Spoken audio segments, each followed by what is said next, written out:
The following is a presentation of Muddy River News.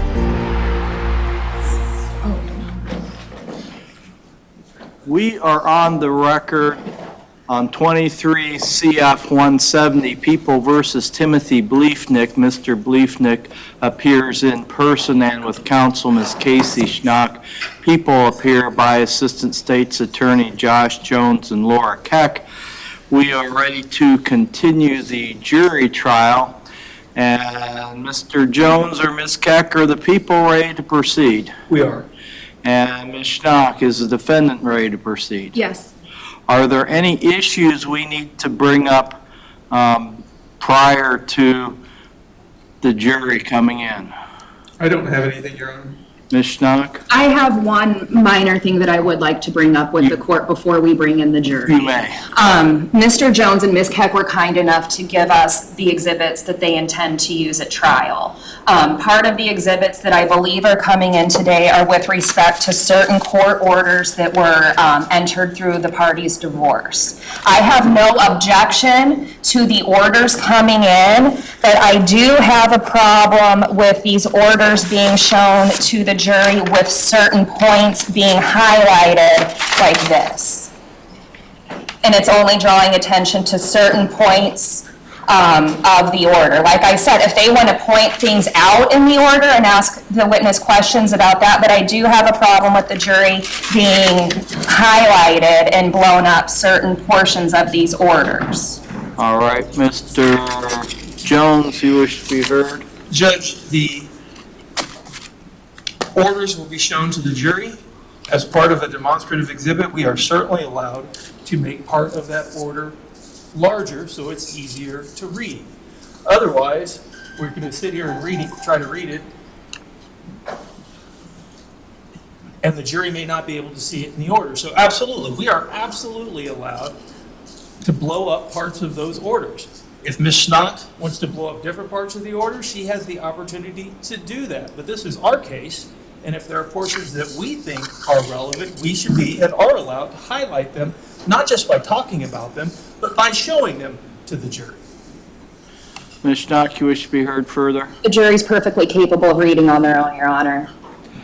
The court believes that if the people first publish the full order that they have entered, then after they have published the entirety of the order, then they are allowed to highlight certain parts either by blowing it up or highlighting it in some other manner. So as long as the people publish the full document first, then they are allowed to make reference to and highlight certain parts of that order.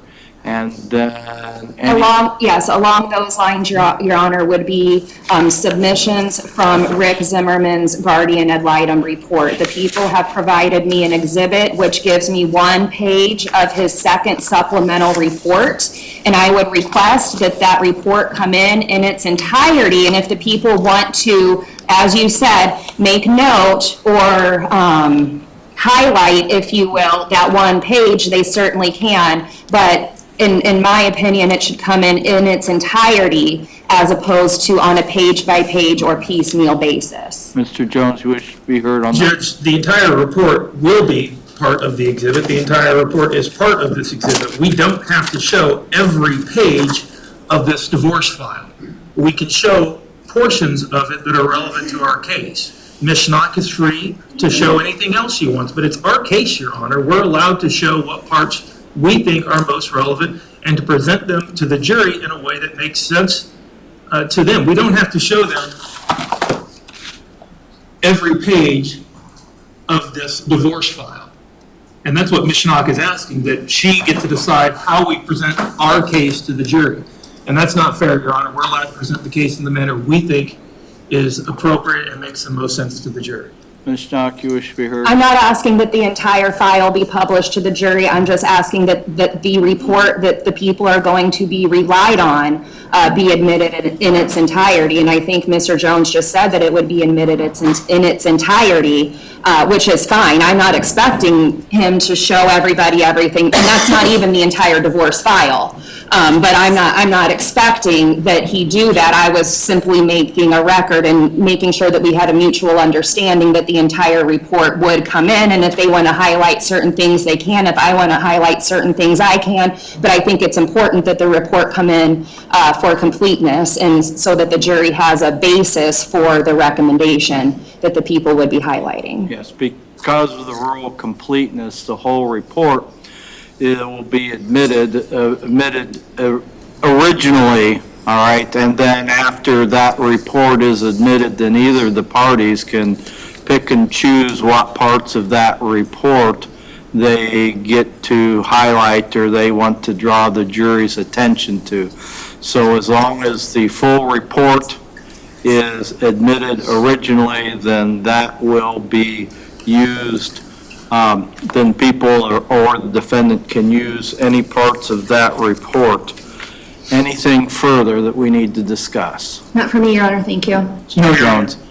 All right, and what the court's going to try and remember to do before we bring the jury in, once it's 9 o'clock and everybody who wants to be in the trial is here, I will remind and try and admonish the gallery again about cell phones, okay?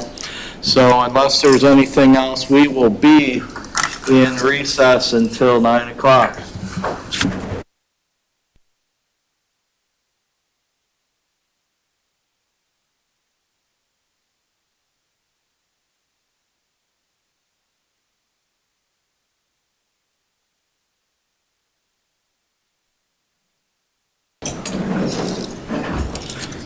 Okay, good morning. We are on the record with 23 CF 170, People versus Timothy Bliefnick. Mr. Bliefnick appears in person and with counsel, Ms. Casey Schnock. People appear by Assistant State's Attorney Josh Jones and Laura Keck, and we are ready to start today's trial. We are still on the people's case in chief, and for the spectators in the audience, I want to remind you, you are allowed to have cell phones in the courthouse. However, those cell phones must be turned all the way off and must be out of sight while you are in the courtroom. So if you have your cell phone in the courtroom, you must, at this point, turn them off. That excludes media, because media is allowed to have their devices, are allowed to be able to communicate during the trial, but they need to have their badges on, because if you have your device out and you do not have your badge on, then you can expect to be approached by security, because if you have your device out or your device goes off, then security will escort you out and you will not be able to come back in until the next day. So I'm just reminding you all of that, and I believe security will try and remind you throughout the day or at breaks as to that policy with the cell phones. And then after having said that, Mr. Jones, anything before we bring the jury in? Nothing from the people. And Ms. Schnock? Nothing from us, Your Honor. All right, let's bring in the jury. All right.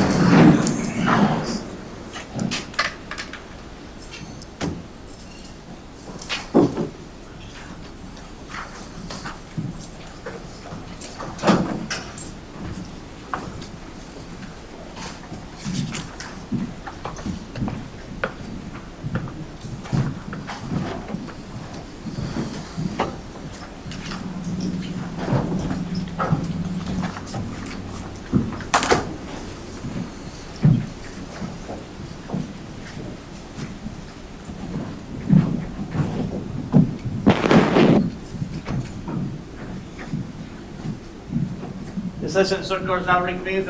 Robert K. Adrian, judge presiding. You may be seated.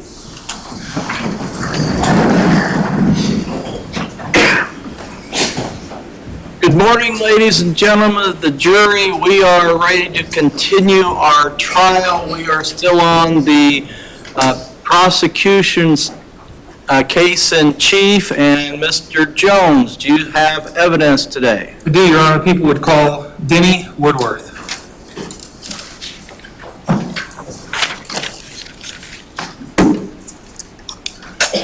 Your Honor, while Mr.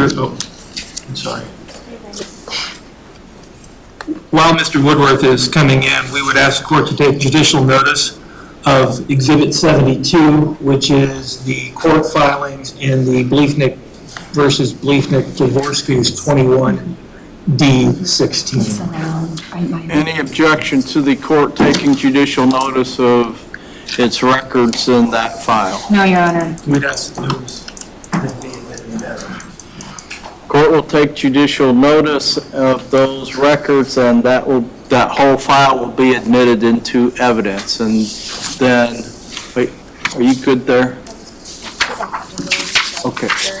Wait, are the jurors okay with being able to see with the court reporter there? Okay, everybody okay? All right, then you do not have to move. All right, Mr. Woodworth, if you'd raise your right hand. You do solemnly swear that the testimony you may give in the cause now pending before this court should be the truth, the whole truth, and nothing but the truth, so help you God? I do. Okay, and if you could come around here and have a seat there.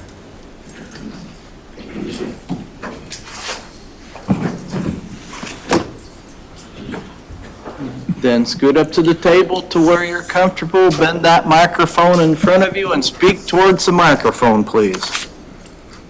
Can you tell me your name? Dennis Woodworth. Mr. Woodworth, what do you do for a living? I'm an attorney with the law firm of Bliefnick, Timberlake, and Woodworth. What kind of law do you practice? We practice general practice, divorce work, personal injury, DUI, anything that comes in the door with the exception of Social Security disability claims. How long have you done that? 28 years. Mr. Woodworth, in 2021, did you begin to represent someone by the name of Rebecca or Becky Bliefnick? I did.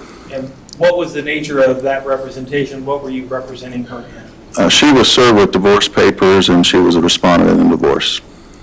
When was that divorce filed? It was filed in January of 2021. When you began representing Ms. Bliefnick, did you file a temporary order, or was a temporary order entered in that case dealing with temporary custody, child support, maintenance, et cetera, issues like that? Yes, it was. Your Honor, that's part of People's Exhibit 72, I believe. It's been admitted into evidence, and we would ask at this point to publish the temporary order filed August 3rd, 2021. Mr. Jones, I'm going to stop you. Okay, so the court's records in 21D16. 21D16, Your Honor. Yes, okay, and that's exhibit number for the record. So the entire file is Exhibit 72. Okay, exhibit 72, and that's been admitted, and then you are making reference to a portion of that, correct? Correct. Specifically, it's a temporary order entered by the court in that file on August 3rd, 2021. Okay, and is there any type of, are you using any type of letter, like, so that we can have exhibit 72A? We did not do that. We can modify that. Let's modify that so it makes easy reference to that. So Then, Your Honor, we'll call the temporary order on August 3rd, 2021, Exhibit 72A. okay, exhibit 72A is a temporary order. All right, and that's been admitted as part of the original file. You may proceed. If we could have that up on the screen. We have highlighted some portions of that temporary order 72A. And under A on that temporary order from August 3rd, 2021, that order indicates that Ray Bliefnick shall not have any unsupervised contact with the minor children. Is that correct? That's correct. Do you know who Ray Bliefnick is? That would be Tim Bliefnick's father. And as long as you were involved in the case, this temporary order remained in effect that the defendant's father would have no unsupervised contact with the minor children. That is correct. Under paragraph B of that temporary order, the petitioner, and the petitioner in this case is the defendant, is that right? That is correct. And I guess for the record, do you see the petitioner here in court today? Yes. Could you point him out, describe what he's wearing? Mr. Bliefnick is wearing a brown shirt and sitting at council table on the far east end. Your Honor, we'd ask that the record reflect he's identified the defendant as that petitioner. The record will reflect that the witness has identified the defendant. And under paragraph B, the petitioner, the defendant, was to pay maintenance in the amount of $2,150. $100.50. Is that correct? That is correct. And as long as you were the attorney in the case, that had not changed. It did change subsequent thereto. There was a motion to reconsider that changed. Well, the maintenance didn't change. It was a child support amount that changed. Maintenance amount stayed the same. Maintenance amount stayed the same, correct. And in the temporary order of this date, the child support that the petitioner was paying to Becky Bliefnick, the defendant was paying to Becky Bliefnick, was $472. Is that right? Correct.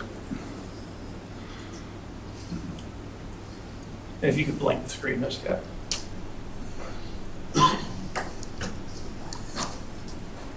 In the course of your representation of Ms. Bliefnick in that divorce, was there discussion about a firearm, specifically a CZ-75 9mm handgun? There was. In the course of that divorce, did you make any requests of the defendant and his counsel? Yes. And what was that request? We had filed a petition for the return of that gun to Ms. Bliefnick.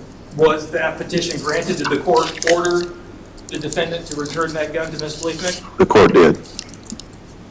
And was that a order in the court that was also in 21D16? It was. Your Honor, we'd ask that that order of injunction from October 22nd, 2021, which is also part of Exhibit 72, be introduced. And again, we have not done this yet, but moving forward we will. This would be Exhibit 72B. Right. Thank you.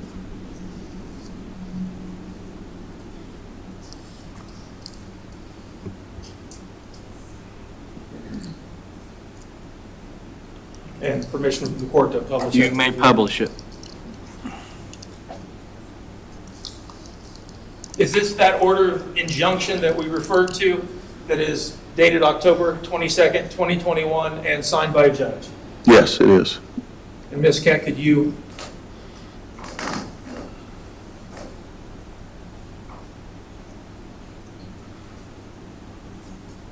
I'm sorry, and there were a couple other things I wanted to cover on this. In that order of injunction, were both parties also ordered that they would not go to the other party's residence except for the exchange of the minor children, that neither party shall enter the home of the other party, nor shall either party have the children go into the home of the other party without specific permission of the party's home that would be entered? That's correct. At that time, was Rebecca Bliefnick living at 2528 Kentucky? The marital home, yes. And she had been given, awarded at that point, the marital home, not in a final sense, but at that point, she was awarded the marital home. Is that right? She was granted exclusive possession of the home. At 2528 Kentucky? Correct. And the defendant was living at a different location, 1641 Hampshire, is that right? That's correct. And according to this order, Ms. Bliefnick could not go into the defendant's home at 1641 Hampshire, and the defendant could not go into her home at 2528 Kentucky. That's correct. That's correct. Under paragraph 12 of that temporary order, Exhibit 72B, the petitioner shall turn over to the respondent the 9mm handgun, CZ-75B, as soon as she purchases a safe for the same and provides to the petitioner a receipt of said purchase. that in the event the petitioner cannot locate the 9mm handgun CZ75B, then he shall turn over a 9mm Ruger 9CLS handgun to the respondent during the pendency of this cause of action. Is that correct? That is correct.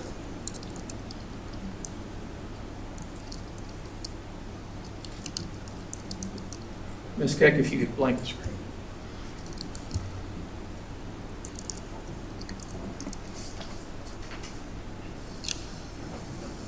During the course of your representation of Ms. Bliefnick, was that firearm or any firearm ever provided to her? No. During the course of your representation of Becky Bliefnick, did she ever provide documentation to you that she had purchased a gun safe? She went out and immediately purchased a gun safe.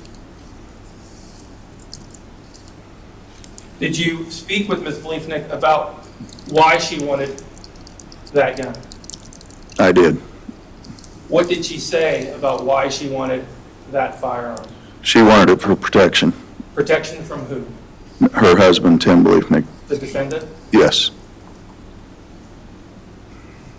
Mr. Woodworth, in the 28 years that you've practiced law, how many divorce cases have you handled? 50 to 100 divorces a year. Fair to say 2,000 to 3,000 divorces in your career then? Yes. In Adams County? All surrounding counties. Brown County? Brown County. Calhoun? Not Calhoun. Okay.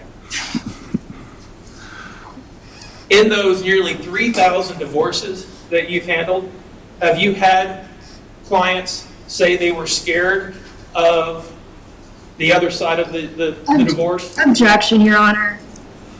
Anything any of his other clients would have told him would be inherently That will be hearsay. sustained.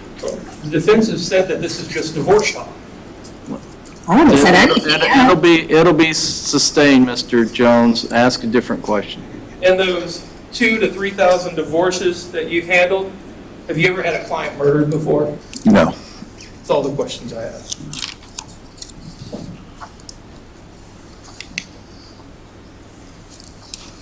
Cross, Ms. Schnott. Thank you. Good morning, Mr. Woodworth. Good morning. I want to start by talking about the order that was entered on August 3rd, 2021. Okay. Was this an agreed upon order, or was this an order by the court? Was this the order that was on the screen previously? Yes, it would be People's Exhibit 72A. I may have that with me if I can look at that, unless you want to put it back up on. If you want, if Mr. Jones wants to. Put it back up on the screen if we could.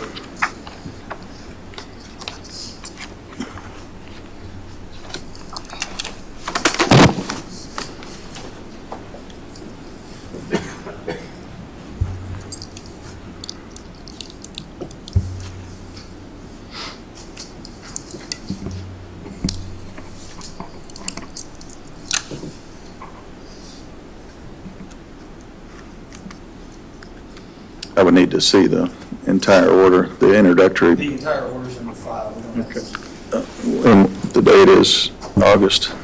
The date of the order is August 3rd, 2020. Okay. I've got a copy of that with me. All right.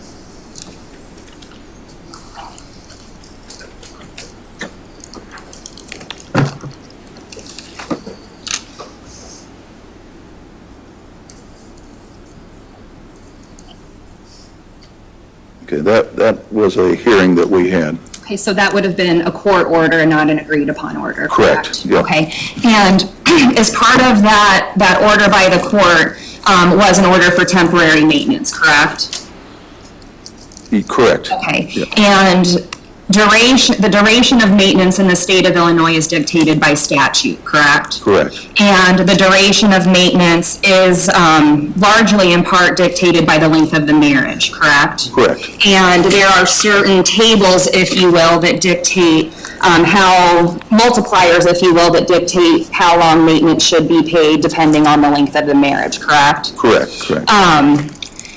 Maintenance can be made retroactive, correct? Correct. So if there were to be a permanent order of maintenance ordered in any case, that person would get credit for for any temporary payments made under the temporary order, correct? Absolutely. Okay.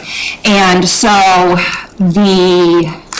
Tim would have gotten credit for all of the maintenance payments going back to August 1st of 2021, correct? Anything that he paid, yes. Okay. And he would not be required to pay maintenance above and beyond what the statutory guidelines say, correct? Unless the court ordered otherwise, correct? And so, Your Honor, may I approach? You may. I am handing up what I have marked as Defense Exhibit 1. And you're familiar, and you said that you were familiar with the multiplier tables with respect to maintenance and your involvement in practicing law, correct? Correct. And I'm handing up Defense Exhibit 1 for identification, Mr. Woodworth, and if you could take your time looking at these tables and let me know when you've had sufficient time to look at this.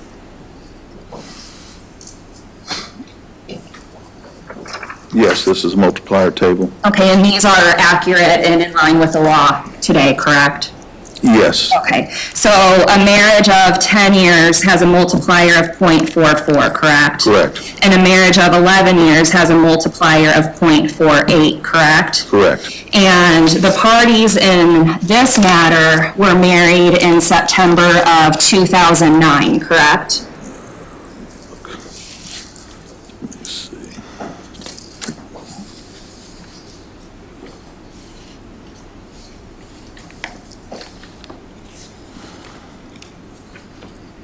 I do not have a copy. The petition for dissolution of marriage was filed, so I don't know the actual date of the marriage. If you got a copy of that, I can. People will stipulate that the marriage occurred in 2009. Okay. Okay. And then the time period would have been told when the divorce was filed in January of 2021, correct? When you mean told, what do you? The duration of the marriage would be determined from the date of the marriage until the time of filing. The time of divorce. Time of divorce. Time the divorce is Okay. granted is duration. And so that would determine the length of the marriage, which would determine the length of time that maintenance should have to be paid, correct? Correct. Okay. Yep. And like you said, that number can vary if the court thinks it's appropriate, correct? Correct. Courts don't always deviate from the statutory guidelines, do they? They don't always know. And not only can the court deviate from the guidelines with respect to the duration of maintenance, but they can also deviate from the guidelines with respect to the amount of maintenance, correct? Correct. And in any divorce, maintenance is not a guarantee to anybody, correct? Correct. There are certain statutory factors that need to be considered by a court and by the attorneys and by the parties in order to determine if a person is even an appropriate candidate for maintenance, correct? That is correct. And one of the first things that you need to look at is whether or not there is a demonstrated need for maintenance, correct? That is correct. So if somebody does not have a need for maintenance, it is unlikely that a court could order maintenance, correct?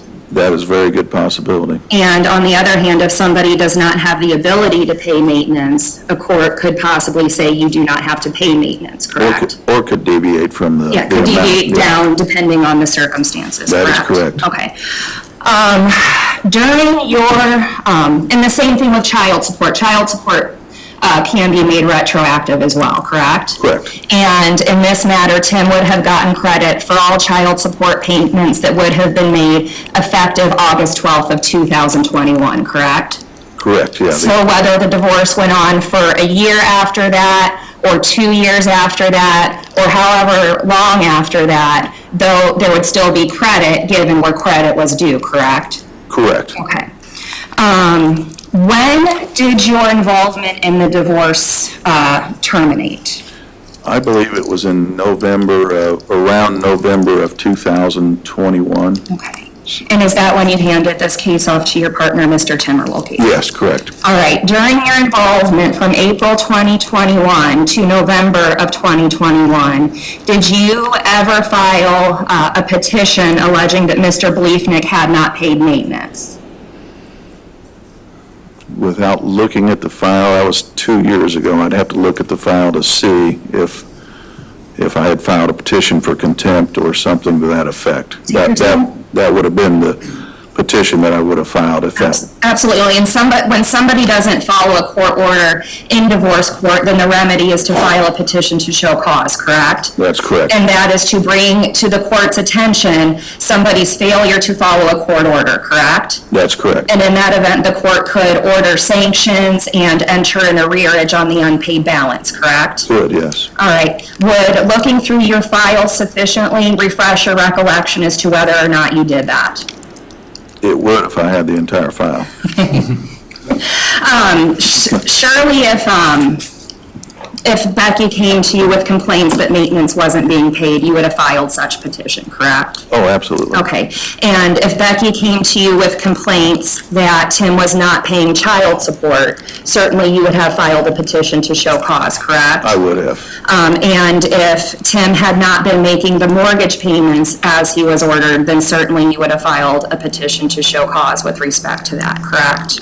I would have. The only way I wouldn't have is if, and a lot of times in our practice, what we do is we send the other attorney a letter first saying, hey, your client isn't doing this, please address this before we have to file contempt. So that would have been the only other way that situation would have been brought to the attention.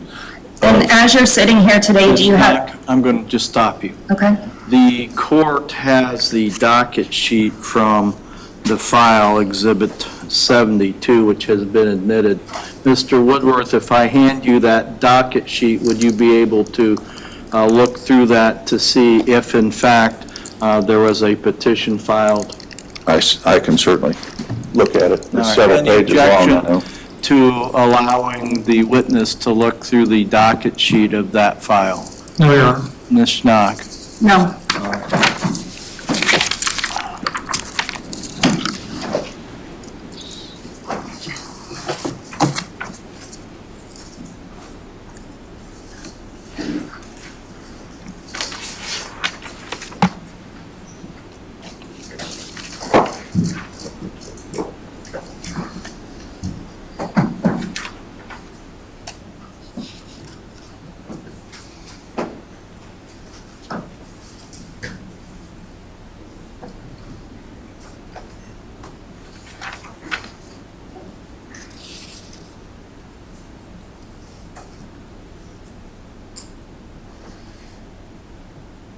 And Mr. Woodworth, while you're looking through that file, I have the file pulled up, so if you see something that could be a question, then I can show that to you on the computer.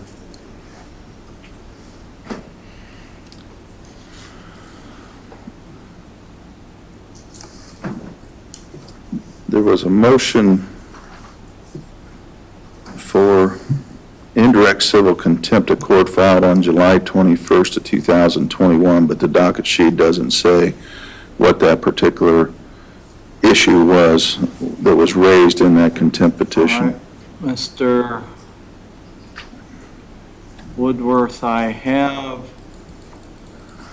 that actually pulled up on the computer. Mr. Jones and Ms. Schnock, if you want to come and look at that.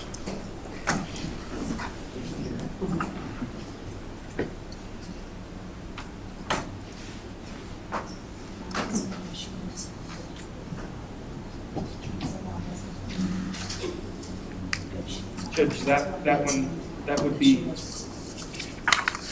not be relevant for. I'm looking at a different one than I think she's picked up. Oh, yes. Ms. Schnock, you can scroll down. Counsel. Okay, I don't think that has any. Scroll.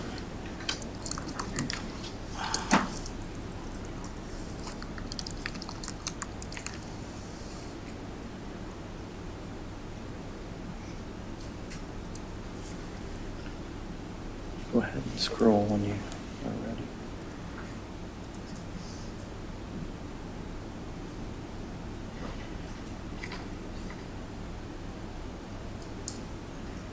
There's nothing in here though. Should be gone.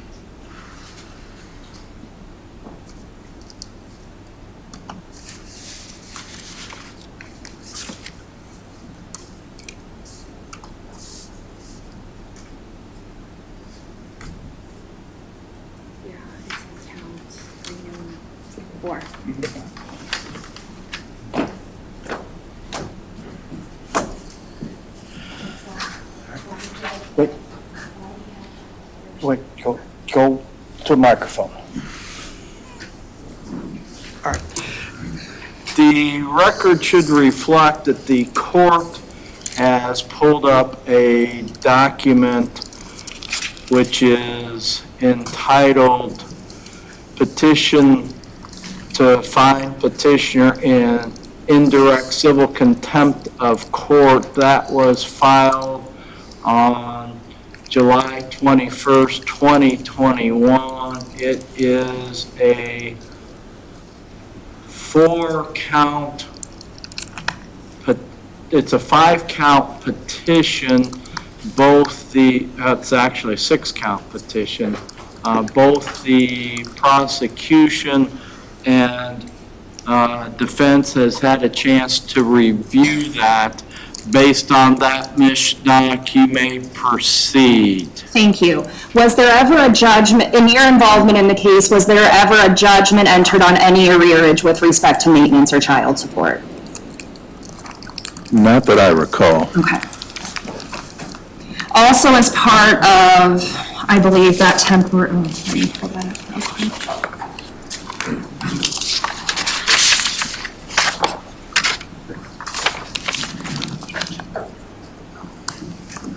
During your involvement with the parties' divorce, were they ordered to communicate through the Our Family Wizard app? Yes, And is that an app that's commonly used in divorce proceedings to keep people honest with their communications? it is, to keep a record of what is said between the parties. Yeah. So if somebody says something in poor form, there's a record of it, correct? There is, And that's to protect both parties, correct? Correct. Okay. And that was done in this matter, correct? correct. Okay. Mr. Woodworth, moving on to the order that was entered on October 22nd of 2001. This would be the order of injunction. I believe it's People's Exhibit number 72B.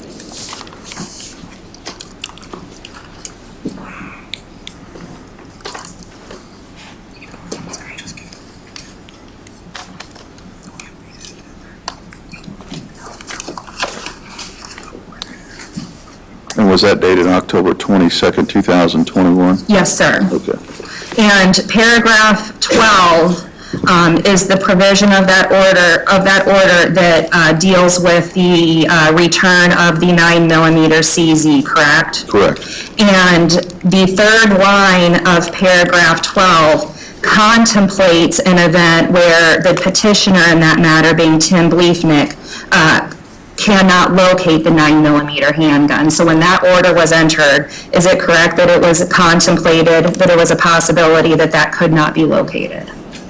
There was. Mr. Bliefnick's attorney had made the statement that he may not be able to find that handgun. Okay, and that was back in, going back to at least October 22nd of 2021, correct? That is correct. And did Becky provide you a receipt of the purchase of that, of the gun safe? Yes. Okay, and do you recall when she provided you the receipt of that gun safe? It was very quickly after the order was entered. Okay, and did you turn that over to Mr. Bliefnick's attorney at the time? Yes. Okay.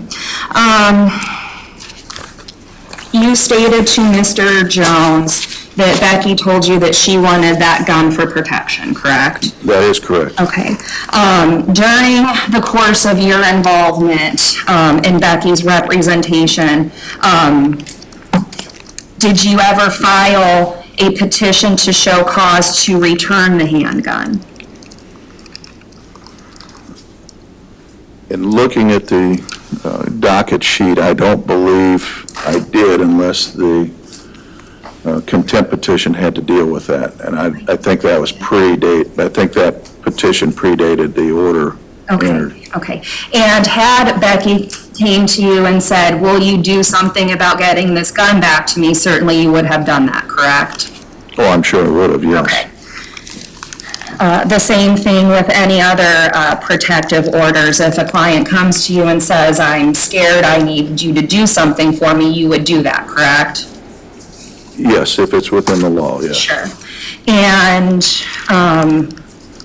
Also along the divorce lines, there was discovery that you were involved in from April through November of 2021, correct? Massive amounts of discovery in this case. And during the course of discovery, did Becky ever show you any pictures of any bruising or marks on her purporting to be made by Tim? She had complained of some of his, I guess, episodes, she would call them. But as far as showing me the actual picture, no. Okay, and there was nothing that you filed on her behalf as far as any restrictions or anything like that?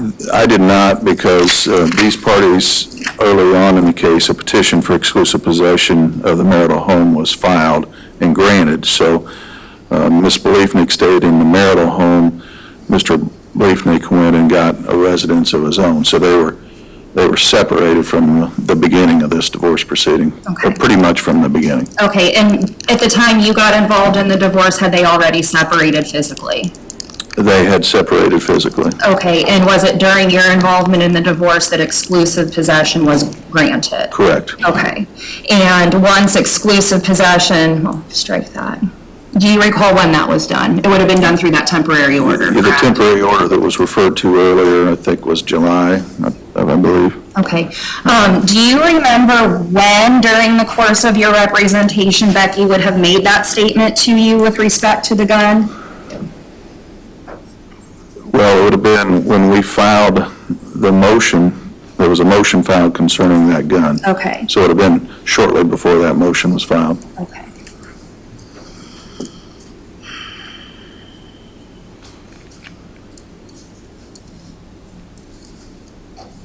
And if Becky would have came to you with requests that could have been filed within the law, you would have done that for her? Correct. Yeah.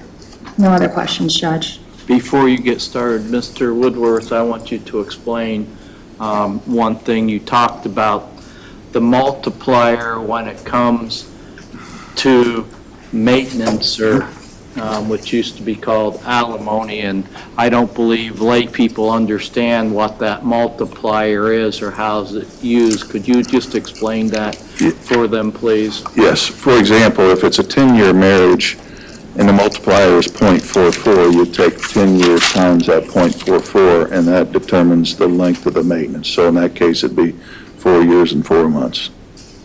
So. Thank you. Go ahead, Mr. Jones. Thank you, Your Honor. Just a few questions on recross and redirect, and I'll start with what the judges refer to, the alimony calculations. The maintenance or alimony calculations are not set in stone. It's not like you can go to put it in a computer program and find out exactly what it's going to be. Is that fair to say? You can put it in the program, but ultimately the court is the decision maker when it comes to setting the amount of the maintenance. And the court would hear evidence in a hearing like that to determine what the alimony would be. Yeah, typically what happens is the attorneys on both sides prepare maintenance or child support calculations. Those are presented as exhibits to the court.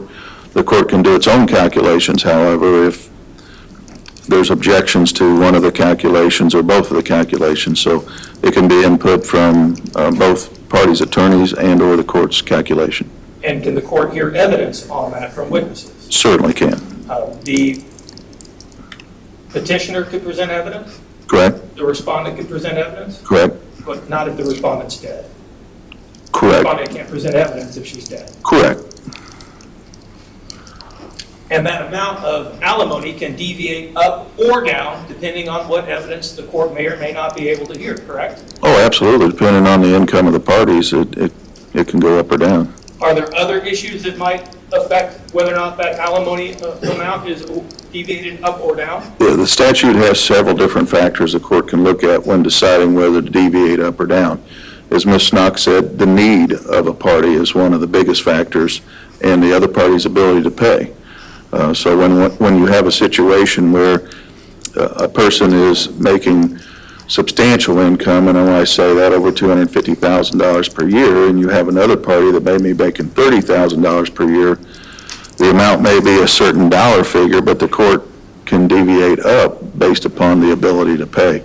And the other substantial factor the court considers is the lifestyle the children would have enjoyed during the course of the marriage. So the court's got to take all those statutory factors into account.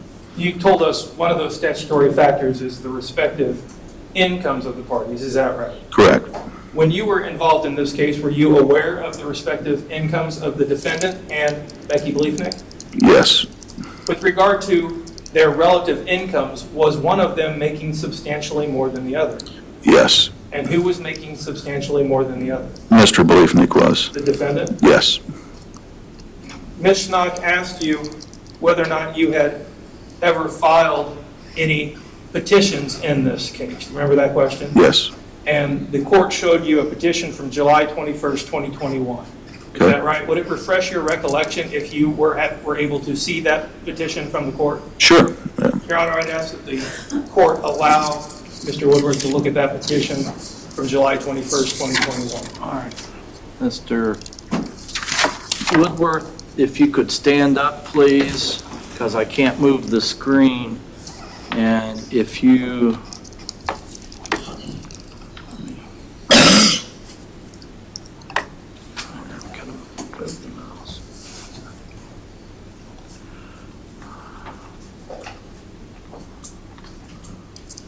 Going to make this bigger for you, Mr. Woodworth.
The record should reflect that the court had pulled up the petition on its computer screen. The court has allowed the witness to review that petition. And Mr. Woodworth, is there any further parts of that petition you'd like to view before we proceed? No. All right. You may proceed, Mr. Jones. Mr. Woodworth, you had in fact filed a petition to show cause against the defendant in this case, is that right? Correct. And one of the allegations in that petition was failure to pay the alimony as ordered by the court, is that correct? Correct. That's all the questions I have. Ms. Schnock, I'm going to give you a chance to recross if you want. Thank you. The court you never pressed the issue with the court with respect to that petition to show cause, correct? That could be correct. I don't have the entire file anymore because it got subpoenaed. We'll stipulate that there was no hearing on There was no, the people will stipulate that there was no hearing on that request of the court, okay? Okay. when Mr. Jones was asking you about the income of the parties and setting maintenance, you said that the parties can fight over that, correct? Absolutely. And they can present their own evidence with respect to what they think their income is and what they think their spouse's income is, correct? Correct. And part of that would include a provision of the law regarding imputing income to a party, correct? It could. Okay, so if a party has the ability to make more money than what they are actually making, a judge could use a different number in calculating maintenance and child support if they believe that party has the ability to make more than they're reporting, correct?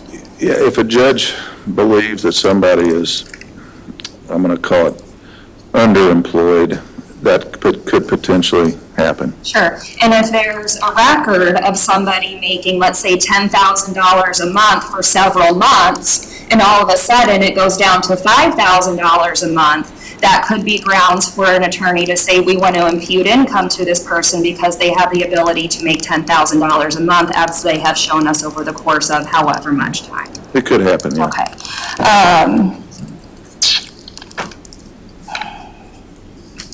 So just because an attorney prepares a calculation and puts certain numbers into a computer program does not mean that a judge has to accept it. Is that fair? That's correct. And sometimes as divorce attorneys, do we use numbers to our client's own advantage within the bounds of the law? Yes. Okay, so if it may not be uncommon to reduce somebody's income within the bounds of the law for purposes of making these calculations. True. I think a common practice would be not including bonuses as part of income, correct?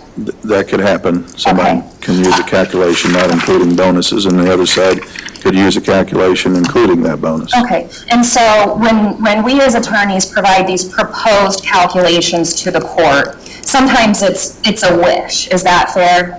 We don't necessarily expect to get that sometimes. Is that fair? That's correct. And we do the best that we can to advocate for our clients within the bounds of the law. Is that fair? Correct. Okay, and that doesn't mean that you have to accept the other side's numbers or the other side's position, correct? And the court doesn't either. Yeah, and that's just part of being and working in divorce court. Is that fair? Correct. No other questions? Mr. Jones? Mr. Woodworth, Yes. there was never a final divorce hearing in this case, was there? There was not. And that's because Becky Bliefnick was murdered. Correct. That's all the questions I have. All right, you may step down, if you could hand those other exhibits. Thank you.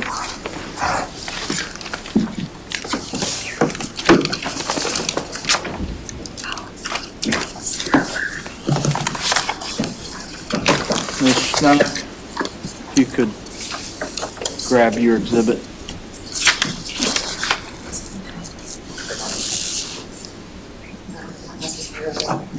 Mr. Jones, you may call your next witness. Your Honor, the people would call Sarah Murphy.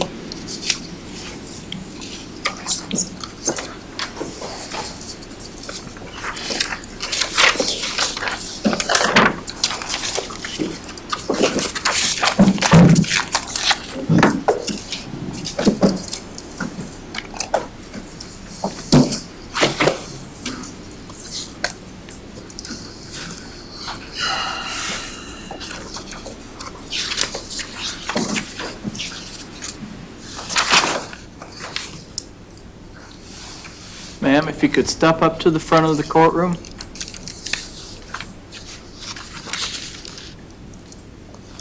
Right. Come on up a little closer. Raise your right hand. Be sworn by the clerk. You do solemnly swear that the testimony may give in the cause now pending before this court should be the truth, the whole truth, and nothing but the truth, so help you God? Okay, if you'll come around here and have a seat right here in this chair.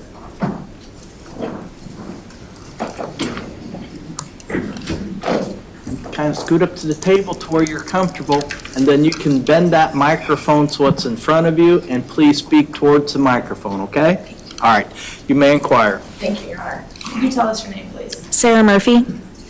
Ms. Murphy, how are you employed? I work at Blessing Hospital. What do you do at Blessing Hospital? I'm a nurse on the vascular access team. Okay, I'm gonna ask you to slow down just a little bit, okay? Okay, sorry. I'm fast, I talk really fast. When you say vascular access team, tell us just generally what is that? So our team, we place peripheral IVs, midlines, and PICC lines in the patient population, IVs and fancy IVs. Something I can do. When you say your team, how many people are a part of your team? We have 4 RN positions. So it's 4 separate nurses. Yes. And do you have a specific spot in the hospital where you work at when you're not with a patient? We cover the whole house, so we go from unit to unit, but we do have an office in the radiology department. In that office, do all 4 of the nurses that work with your team work in that office? Yes. When we say an office, is it multiple cubicles? Is it multiple rooms? What is it? Currently we have 2 rooms, but our desks are all in one room. Our other room is a procedure room. So pretty close quarters, fair to say. Very close quarters. Was one of the nurses that works in the vascular access team, you call it VAT team, right? VAT, The yes. VAT team with you, Becky Bliefnick. Yes.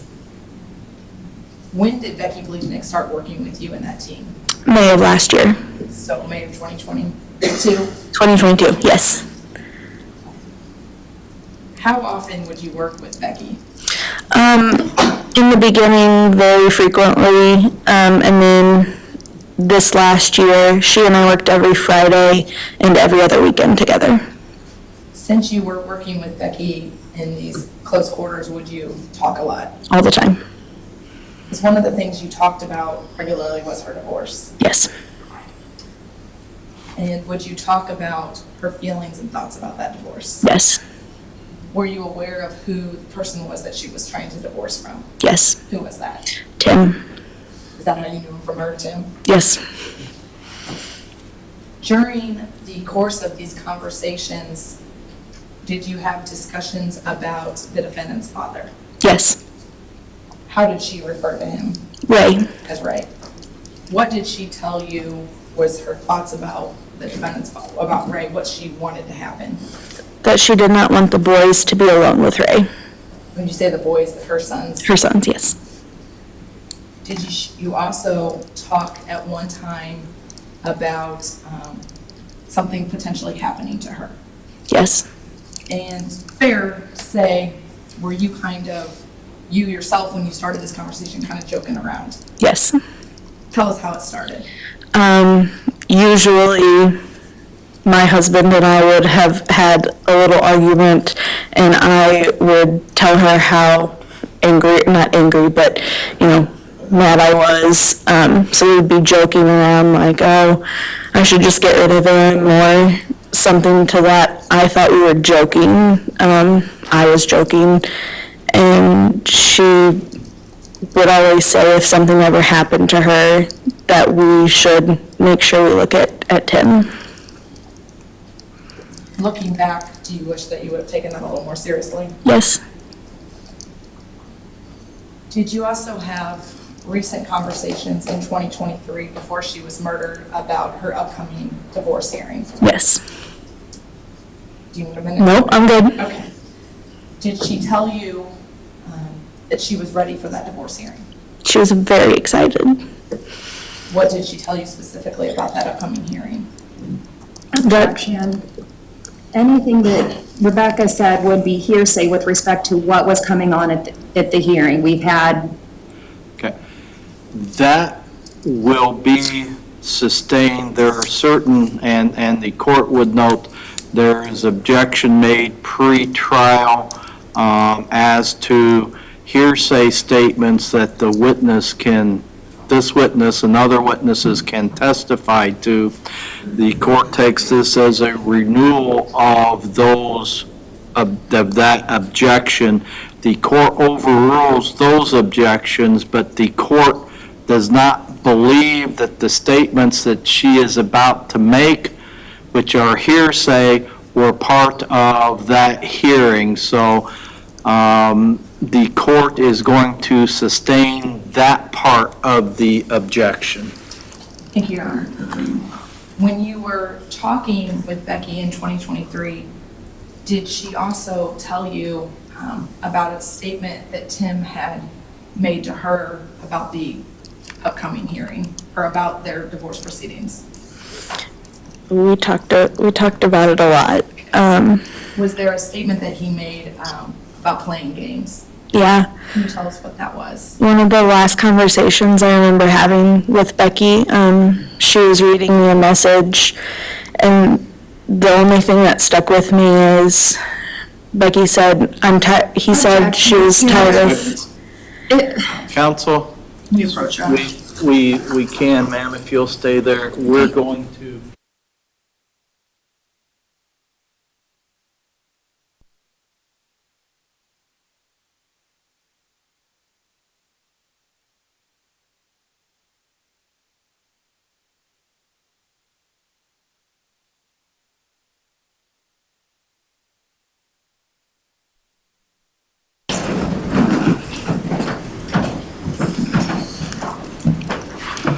Right, the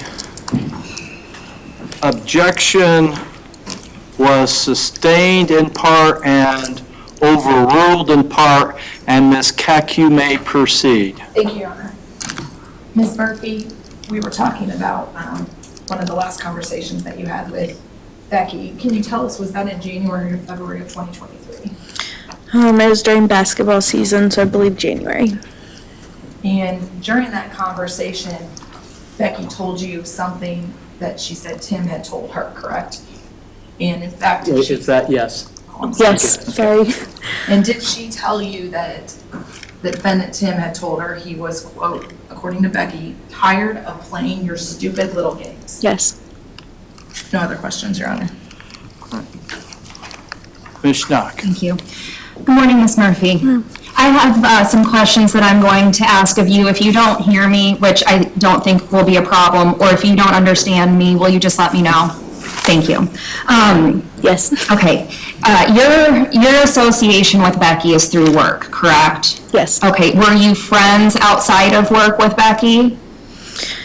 Not as in we hung out all the time. We talked frequently. Okay, so you talked frequently but didn't necessarily hang out socially, is that fair? Yes. Okay, and you and Becky and all of the other individuals with the VAT team, your desks are in somewhat close quarters, correct? Yes. And when you have, 3, 4, 5 women working in close quarters, there's chatter. Correct. Girl talk. I think you referenced it when Ms. Keck was questioning you, that sometimes you would come to work and you and your husband would have had a fight and you'd vent there. And Becky would come to work and vent to you about the divorce, correct? Yes. And when you were having these conversations, it was in a joking manner, is that fair? Yes. Yes, okay. And so when you were having these conversations, there were never any red flags that went up in your mind with Becky, correct? No. Because in your mind, these were joking, Yes. things that were said in jest, is that fair? Yes. Okay.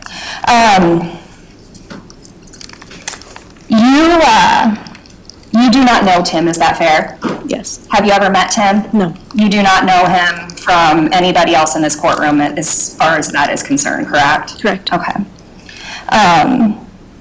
Did you never called the police on Becky's behalf, correct? No. Okay, and you never called Quinata or any other domestic violence assistance on Becky's behalf, correct? No. Okay. And there was, at least as far as you're concerned, there was nothing that she told you that caused you any concerns in your mind for her safety? Physically, no. Okay. No other questions, Judge? Ms. Keck? Thank you, Your Honor. Ms. Murphy, when you were talking, you were joking, correct? Correct. You don't know what Becky's thoughts were. You don't. That will be overruled. She can answer that. You don't know what Becky's thoughts were. I don't. No other questions, Your Honor. Ms. Stock, I'll give you another opportunity. when these conversations were had, they were not serious. Correct? On my behalf, I was joking. Okay, that's fair. And you wouldn't joke about something like domestic violence if it was a serious situation. Is that also fair? Correct, I would not. No other questions? Ms. Keck? No, Your Honor, thank you. All right, you may step down. And is she excused from her subpoena? Yes, Your Honor. She can be released from ours as well, Your Honor. All right, you're free to go or stay, however you wish, all right?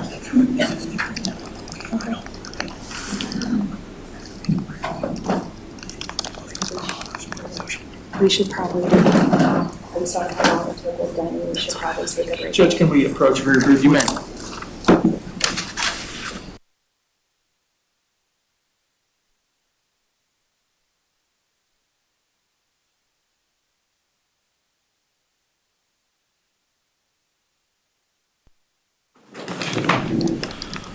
All right, ladies and gentlemen, because the next witness may take a while, this would be a good time to take our morning break. So we are going to take our morning recess. You will be given 20 minutes so you're able to refresh yourself, and we will be back in the courtroom at approximately 20 after. All rise.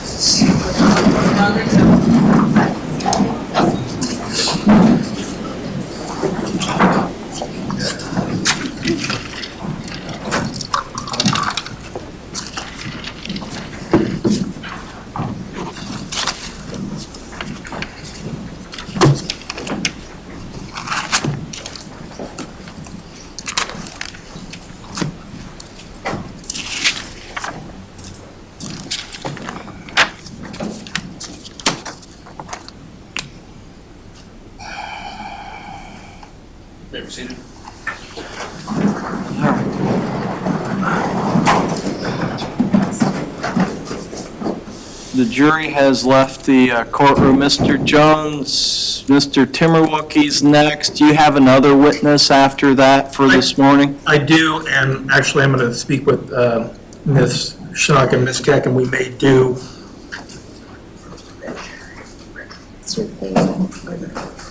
We may call Rick Zimmerman first because I think he'll be shorter, and then Jerry may take up the rest of the morning. But we have another witness on board too if Jerry takes shorter. So. Okay.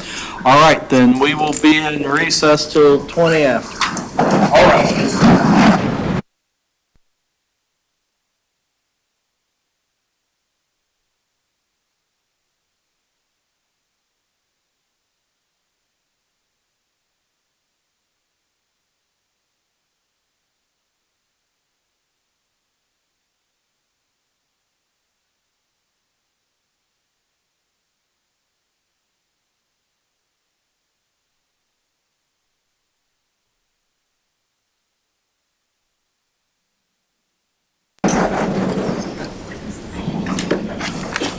We are back on the record on 23 CF 170, People versus Timothy Bliefnick.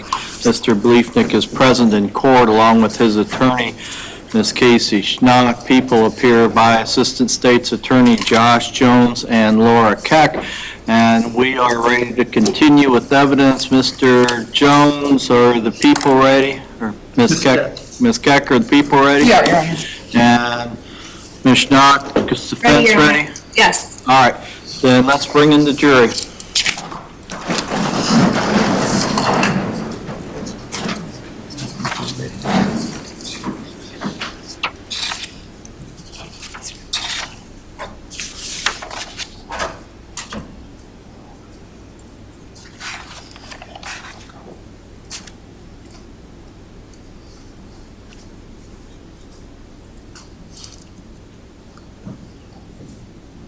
All rise.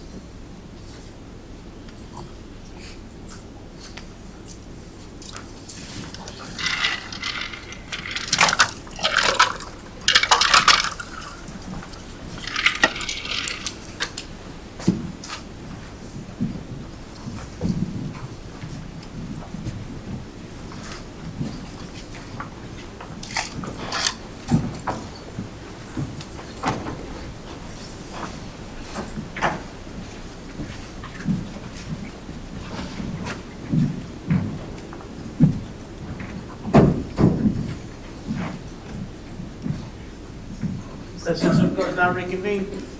You may be seated.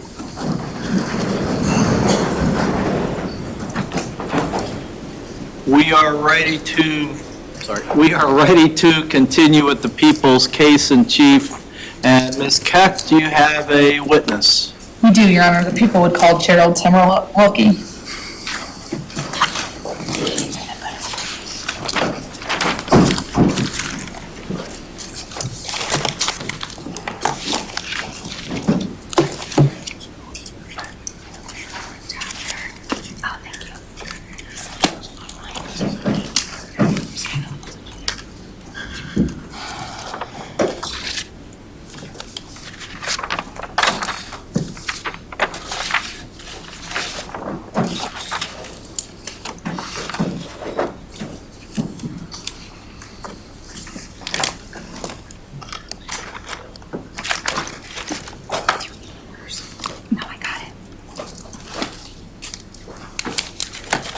Mr. Timmerwolke, if you'll step to the front of the courtroom, raise your right hand and be sworn.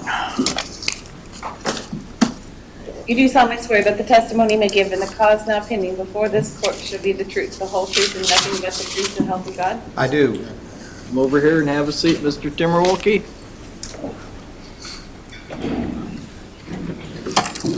And as you know, scoot up to the table and put the microphone in front of you and speak towards the microphone. Very good. You may inquire. Can you tell us your name, please? Jerry Timmerwolke. Mr. Timmerwolke, Mr. Jones asked, can you spell your first and last name for us? It's actually Gerald, Geraldtimmerwilke. Thank you. Mr. Timmerwolke, how are you employed? I'm an attorney, How long have you been an attorney? 46 years. And what types of law do you practice? General practice, family law, criminal law, civil suits, personal injury cases, workers' comp. Is one of the people that you work with in your firm Denny Woodworth? Yes, In late 2021, did you take over a divorce case from Mr. Woodworth? yes, I took over in November of 2021. Was that a divorce case involving Tim and Becky Bliefnick? Yes, And do you see Tim Bliefnick here in the courtroom today? I do. Can you tell us where he's sitting and what he's wearing? He's at the last chair at the counsel table, and he has, it looks like a brown top on. Your Honor, the record to reflect that Mr. Timmerwolke has identified the defendant. The record will reflect that the witness has identified the defendant. Mr. Timmerwolke, when you took over that divorce, I assume you reviewed all of the filings. Yes, Did you continue then to represent Becky until February 2023? yes. During that time that you represented Becky in that divorce, was that an easy divorce, or how would you characterize it? Very contested. Were they fighting over everything? Yes, they were fighting over mostly the children, the three boys. They were fighting over an issue concerning the defendant's father and his supervised or unsupervised visits with the grandchildren, property division, debt division, and maintenance and child support. I want to talk to you about a little bit about those. You said they were fighting over the children. What were they fighting about with regards to the children? When the case started out, my history of the case was that Becky was the primary parent for a number of years. She didn't work. When they had the children, it was by agreement. Mr. Bliefnick made good money, and she was a stay-at-home mother. That kind of changed. She became interested in nursing around 2016, and she started working as a part-time nurse. So by the time the divorce came, she was still the primary parent. When the divorce started out, it would have been, I'll use this, the old way, where maybe he was going to get weekends and have a weeknight. But as times progressed, the situation was that it became a 50-50. And that was through, actually, Judge Adrian had the case at that time.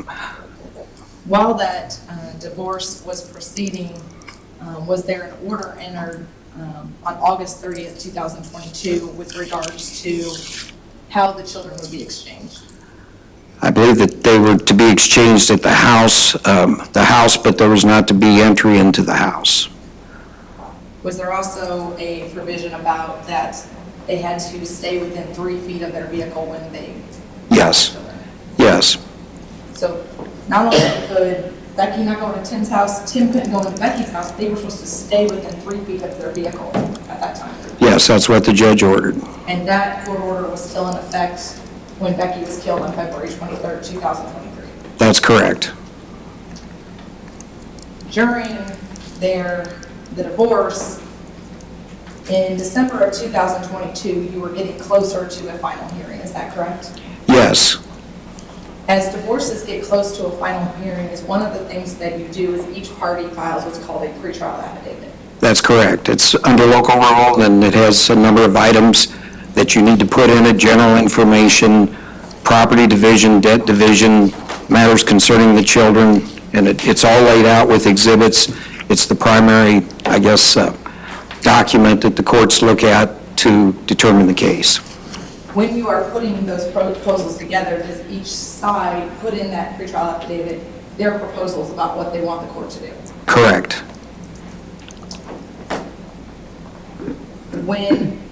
Did you file a pretrial affidavit on Becky's behalf? I did, Was that filed on December 16th, 2022? yes. When you filed that, one of the things that was contested during the divorce was a handgun that was a CZ-75, is that right? That is correct. That handgun had actually been ordered to be returned to Becky before you even entered in 2020, correct? That's correct. It was either done in July or August. I can't remember which order off the top of my head. When you took over in November 2021, Becky still didn't have that handgun back. She did not. Did she have that handgun back when you filed the pretrial affidavit? She did not.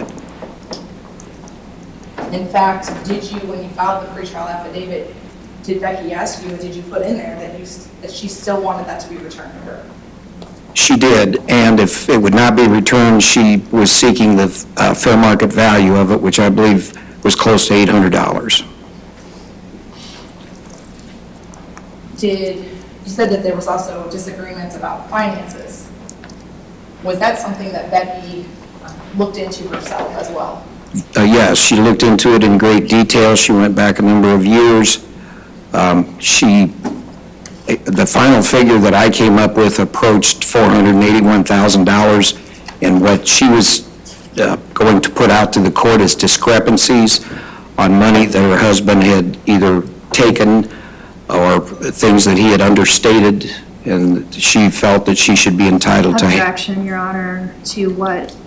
That will be sustained as to what she felt.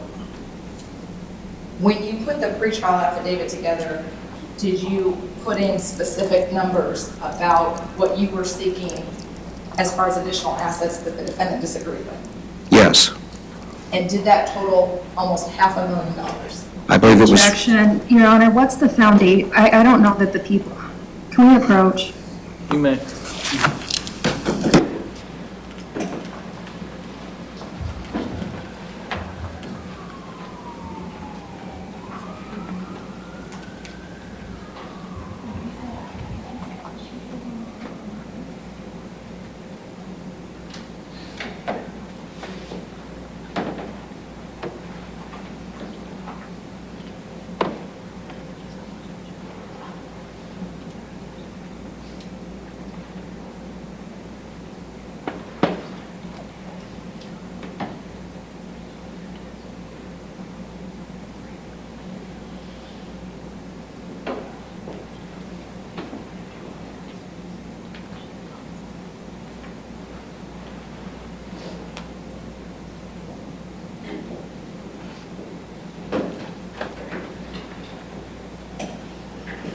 The objection is overruled. You may proceed.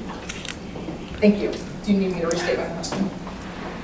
I think that you were asking me how much money was involved, and I believe it was $481,000 in discrepancies, and she was her pretrial affidavit, she was seeking that half of that be awarded to her in some fashion.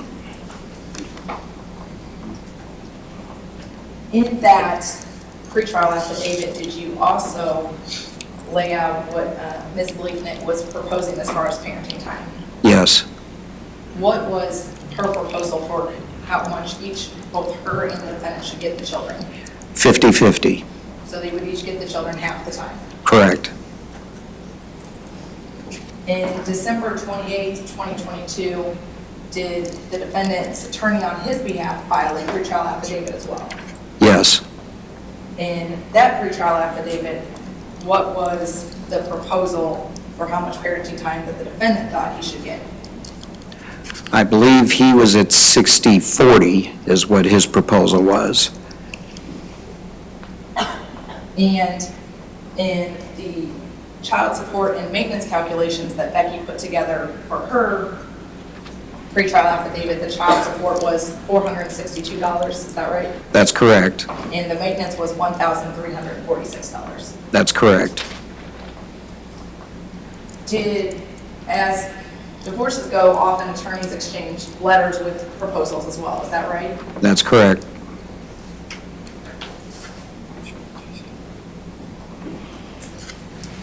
Mr. Timberwolke, I'm handing you what's been marked as People's Exhibit 73.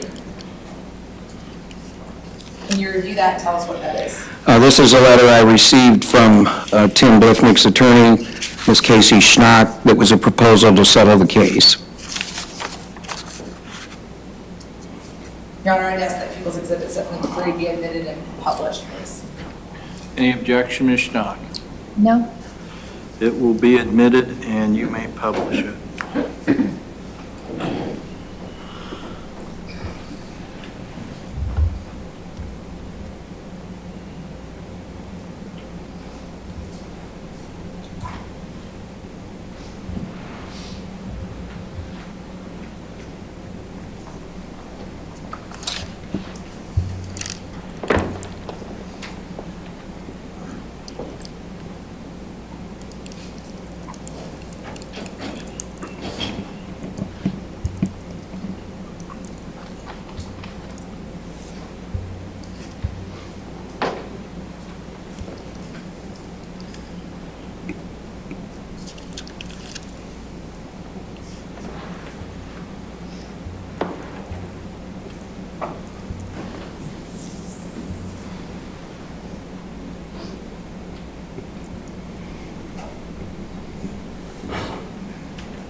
Okay. That's why you have it, right there.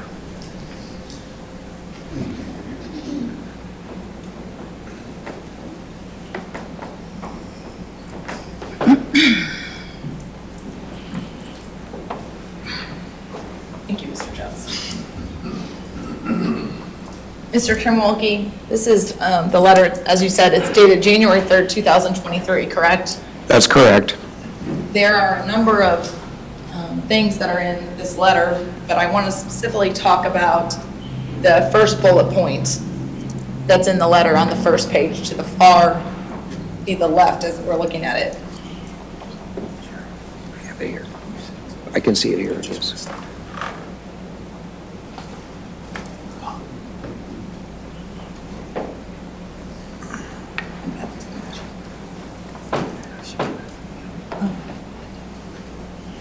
Mr. Timberwolke, I'm talking about this right here, here at the top. And that, in that, Mr. Bliefnick's attorney says that parenting time would be allocated on a 60-40 basis. So 5 overnights in a 14-day period for Becky and 9 overnights for himself. And it goes on to talk about how that would work. Now, up until that time, they've been exercising 50-50, correct? That's correct. So the entire time the divorce had been pending since it was 50-50, and then he wants to go to 60-40 where he gets the children more. That's correct. And as you said, Becky's proposal in December in her pretrial affidavit was 50-50. Correct. He then also talks about how on the top of page, of the second page has it scanned in here, the second bullet right here, that if your client, Becky, has a psychiatric evaluation and any recommended treatment, he may be willing to consider a 50-50 split if there are no more, quote, incidents of abuse. Is that right? That was his proposal, yes. He also, in the letter, says that he will not have to pay any child support. Is that right?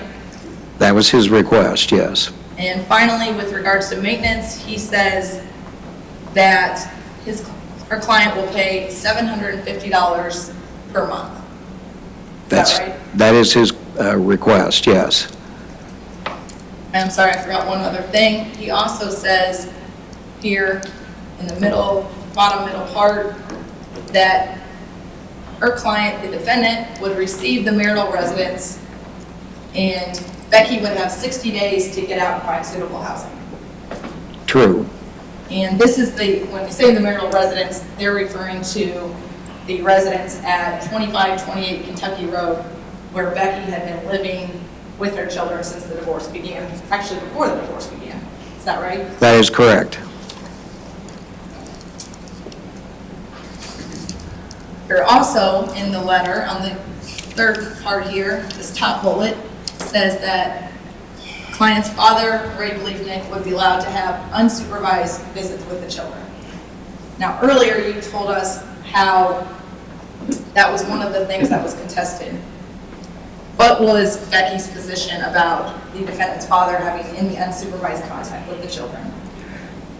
That was non-negotiable with her.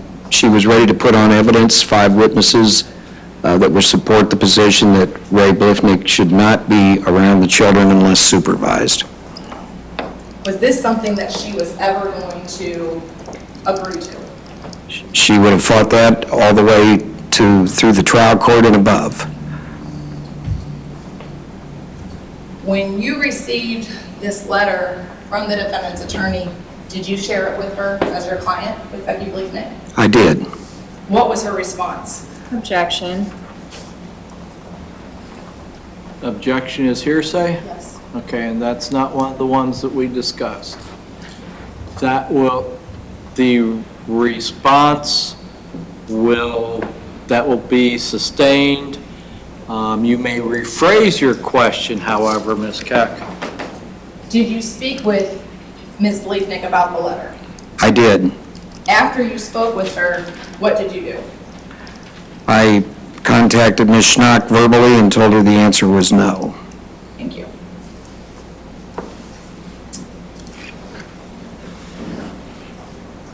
After you told the defendant's attorney that the answer was no to her proposal, was this case ready for trial? I believe it was, yes. I was fully prepared. Now, fair to say, the divorces often get set for trial a couple of different times and then get continued, right? It happens, yes. But you get to a point where pretrial affidavits are filed, you're subpoenaing witnesses, and you're ready to go. True. On February 15th, 2023, was there an order entered in the divorce case? I believe there was. And did that set the case for trial? Yes. That was the order setting it for trial, 5 days, a day, and then a full day, and then half days due to the judge that was assigned to the case had a difficult schedule and her other obligations, so we did it in the half days mostly. And Mr. Termolke, I'm going to show you that divorce order from February 15th, 2023, which is part of People's Exhibit 72.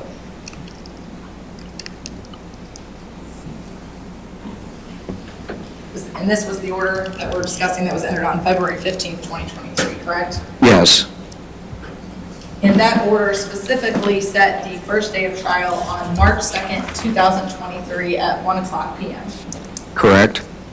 It also noted in that order that all issues would be decided during those 5 days. Correct. And that bottom part says that respondent will not be expected to present evidence anytime before March 3rd, 2023. Is that because you had witnesses that needed to testify? Yes, some of those witnesses were away. They did not live in Quincy, so it was a matter that the court accommodated by giving us a start time with our witnesses. Did you in fact have multiple witnesses subpoenaed after this order was entered that were going to testify March 3rd of 2023? Yes, I had 5 witnesses. Did you also expect that during this divorce proceeding that Becky Bliefnick would testify? Absolutely. And specifically, did you expect her to testify about finances? Yes. Did she ever get to do that? No. Did you expect her to testify about the defendant's father? Yes. Did she ever get to do that? No. Did you expect her to testify about parenting time and how much time she would get to spend with her 3 boys? Yes. Did she ever get to do that? No. Did you expect her to testify about maintenance? Yes. Did she ever get to do that? No.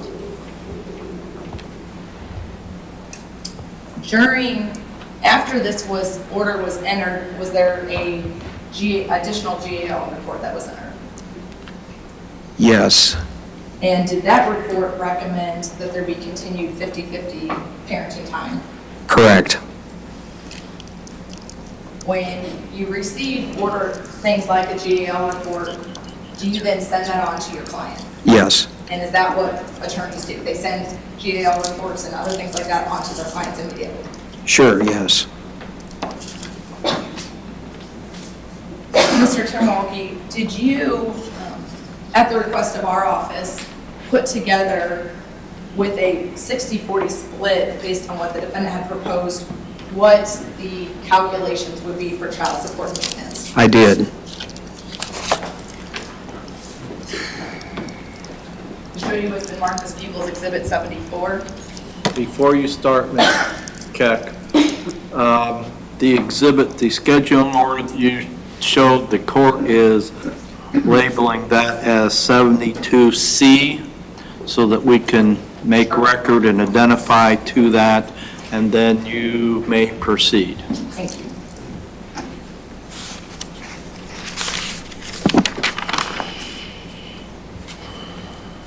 Your Honor, I guess, Mr. Termolke, could you please tell us what People's Exhibit 74 is? You asked me to calculate if Mr. Bliefnick would receive 60% of the parenting time and Becky would receive 40%. The child support guidelines in the law in Illinois, that's one of the 5 factors that go into how you calculate support. So that would have required no... And so that's what People's Exhibit 74 is? Yes. Your Honor, I ask that Exhibit 74 be admitted and published, please. Any objection, Ms. Schnock?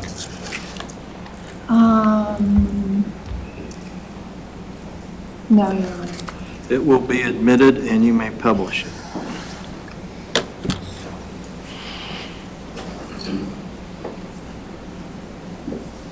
So, Mr. Termolke, this is as you said, there's a formula that's used by the state of Illinois, correct? That's correct. And this is a form that puts that formula basically together, fair to say?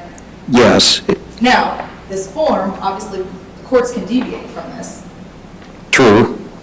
So they could go up or down based on what they think is going on in the case, or the individual case, right? Yes. Child support and maintenance are in the sound discretion of the court. But if there is no deviation, this is what would be ordered. Correct. And in this case... Objection, Your Honor. I don't know that we could, that's a fair conclusion based upon the evidence. I mean... That will be overruled. People are allowed to present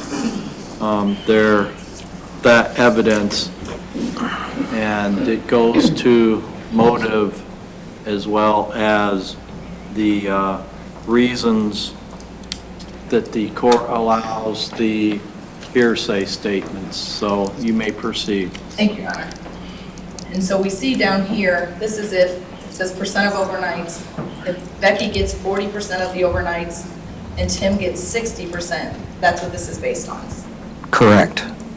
And under those guidelines, there is the defendant is not ordered to pay any child support, Correct. and maintenance is $1,379.42. That's correct. In determining whether or not to order maintenance, one of the things that the court may consider is the disparity in income, correct? Correct.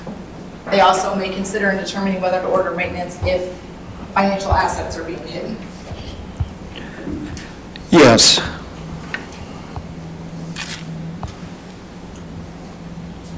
At the time that Becky was killed on February 23rd, 2023, had you received any information from the defendant's attorney that the defendant had given up that CZ-75? No. Had you received any information from Becky that she had gotten that gun back from the defendant? Never. No other questions, Your Honor. Thank you. Ms. Schnock, before you start, Mr. Timmerwolke, I'm going to ask you to explain a few things because we use terms as attorneys that lay people may not be familiar with. So first of all, we've made reference to a GAL report. The GAL stands for guardian ad litem, is that correct? That's correct, Your Honor. And in this case, there is a guardian ad litem that was used, is that correct? Yes. What is the purpose of a guardian ad litem? A guardian ad litem doesn't represent either parent. The guardian ad litem represents the children. The ultimate goal is for him to make a recommendation, in this case it was a he, to make a recommendation to the court as to what's in the best interest of the children. That would include parental decision-making and parenting time. And Mr. Timmerwolke, that guardian ad litem, at least in this case, is appointed by the court, is that right? That's correct. And is that an unusual procedure? It is not unusual. In contested matters, it's often done, that procedure is done, and it benefits and assists the court in making its final decision. Okay. Thank you, Mr. Timmerwolke. Ms. Schnock, you may proceed. Thank you. Mr. Timmerwolke, am I correct that you would have gotten involved in this divorce sometime around November of 2021? You are correct. Okay.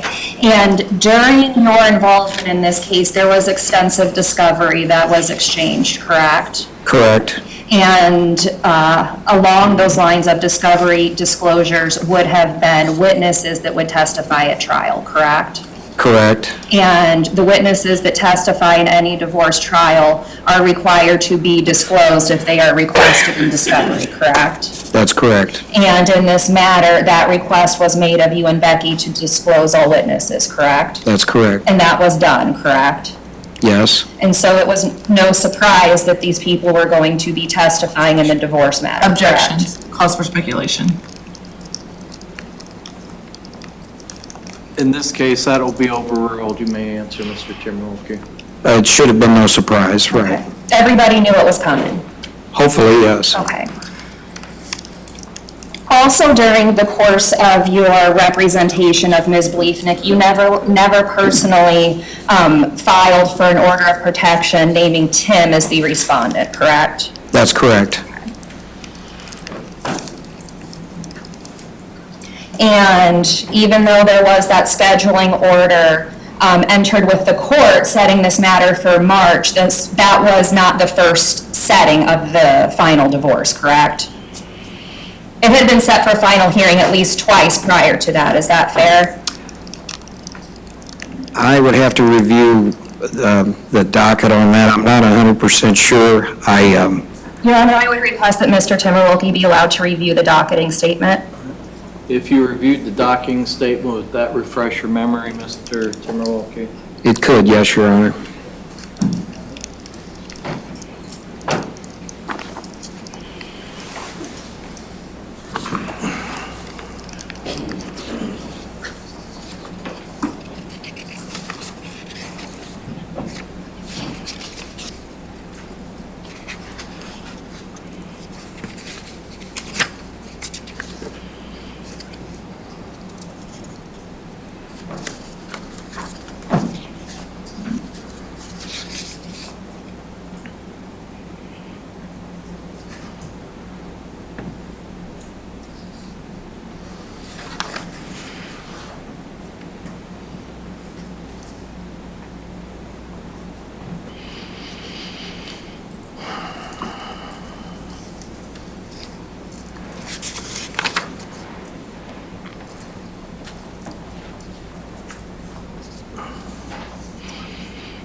Mr. Timberwolke, to save time, I have pulled up the document, the docketing statement and the minutes. It looks like there's an order entered 11/17/22, setting it for hearing, and 9/30/22. Yes, Judge, I just saw the 9/30/22, so in answer to her question, I believe that it was scheduled for hearing. The first order setting it for hearing was on 9/30, and it was scheduled for December 29th. Thank you, Mr. Timberwolke. Ms. Keck was asking you about pretrial memorandums. And in her questioning regarding pretrial memorandums, she referred to them and you agreed that they're essentially a proposal to the court, correct? Correct. It is a litigant's position on what they believe the assets are, what they are worth, and what they think they should be done with them, correct? Correct. Within the bounds of the law. Correct. Okay, and if you don't ask for something in a pretrial memorandum, it's hard to ask for it at the final hearing, correct? True. Okay.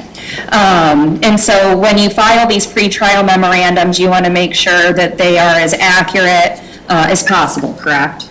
Hopefully, yes. Yes, okay. And as part of Becky's pretrial memorandum, you ran child support and maintenance calculations in preparation for the hearing, correct? Yes. Okay.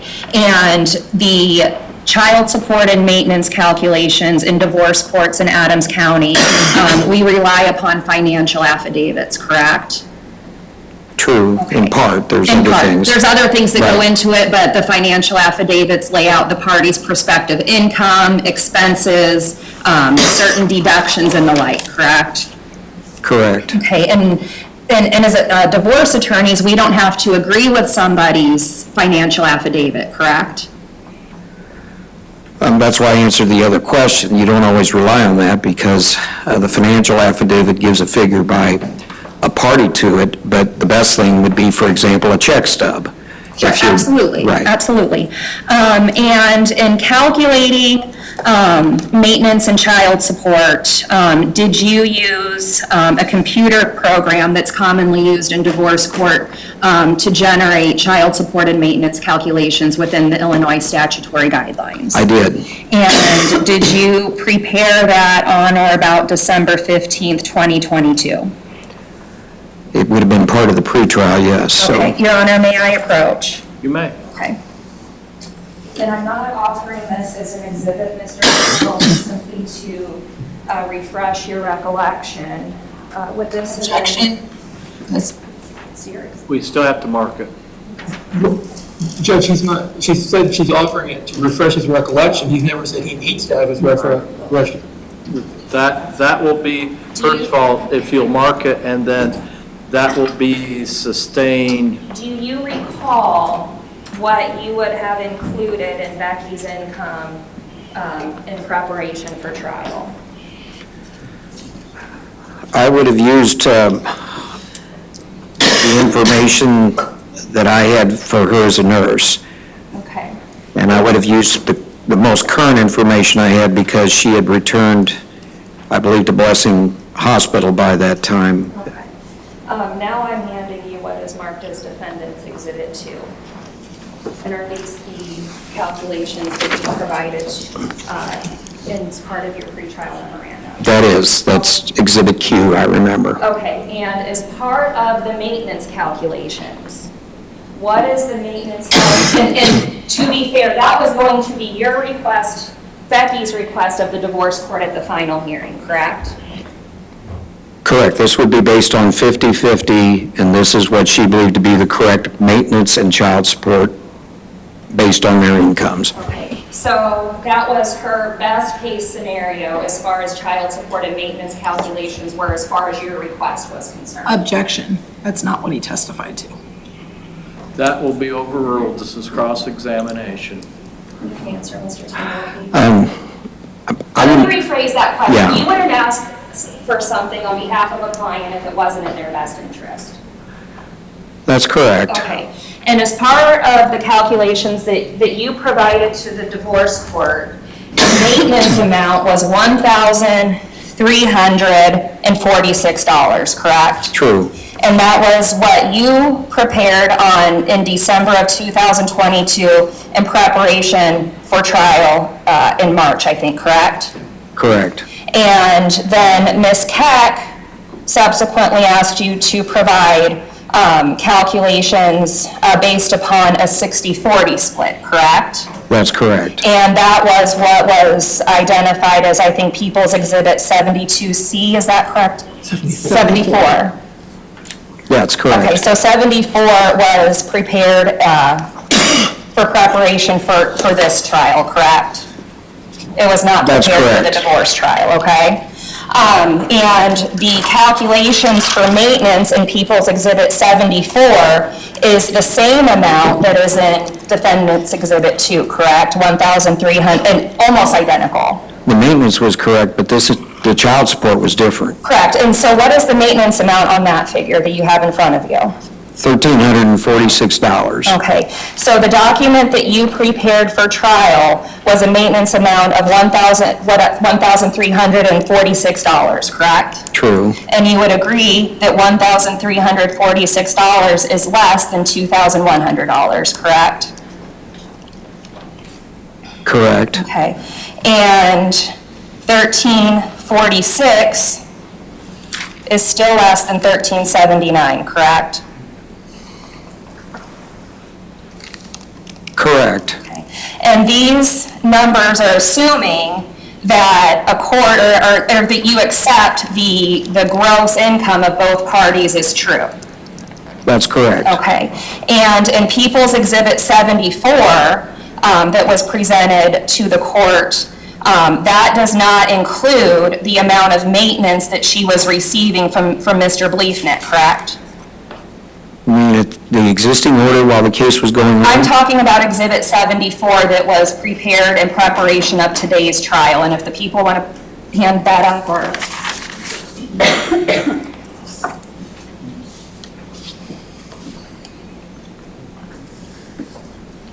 And so, People's Exhibit 74 does not include any amount of maintenance that she was receiving from Tim, correct?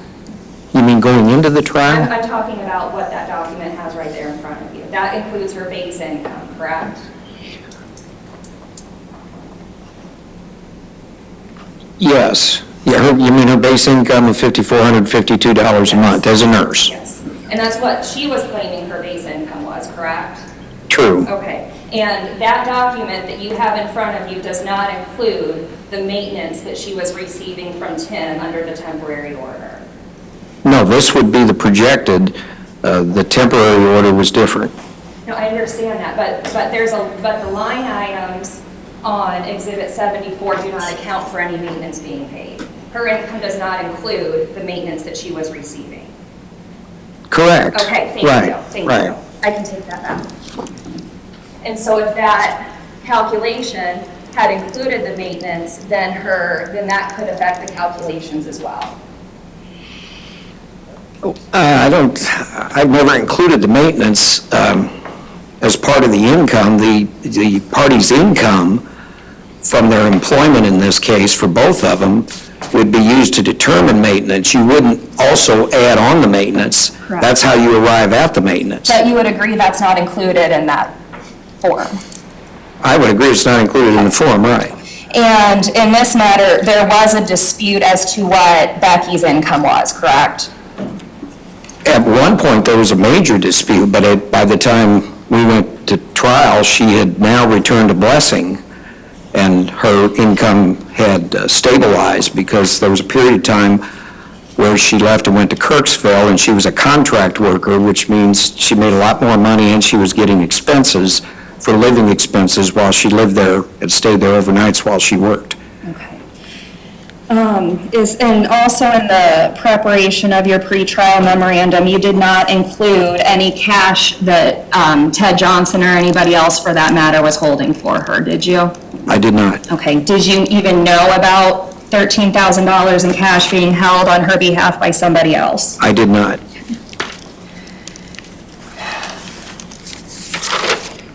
During your representation of Becky, did you ever file any petitions to show cause with respect to non-payment of maintenance? No, there was something earlier, but I was not in the case at that time. Okay. And you did not address any maintenance or child support arrearages in your pretrial memorandum, correct? No. Okay. As far as divorce procedure is concerned, it's not uncommon to try to settle cases before trial, correct? It's not uncommon, that's correct. Okay. And sometimes efforts work and sometimes they don't. Is that fair? True. Okay. And in reference to the settlement proposal that Tim sent, he was not unwilling to pay maintenance, correct? Objection. What's the objection? Speculation. It says it right. Rephrase the question, please, Ms. Schnock. In the letter that Tim sent to Becky, he offered to pay maintenance monthly, correct? He did. And he offered to pay that for a period equal to 1/2 of the duration of the marriage, correct? He did. Okay. And the marriage was approximately 11.2 years, a little over 11 years. He arrived at 70 months. I believe that's the way he did it. Okay. And he was also, he was willing to continue doing that, and he was also willing to continue to pay for things like St. Peter's tuition, correct? Yeah, but he was willing to pay maintenance, but he only wanted to pay $750. Sure, and that could have been something, the divorce court could have accepted your number, sure, she could have accepted anybody's figures or could have done anything different that she wanted. As you said, that's in the purview of the court, correct? That's true. The court would make the final decision.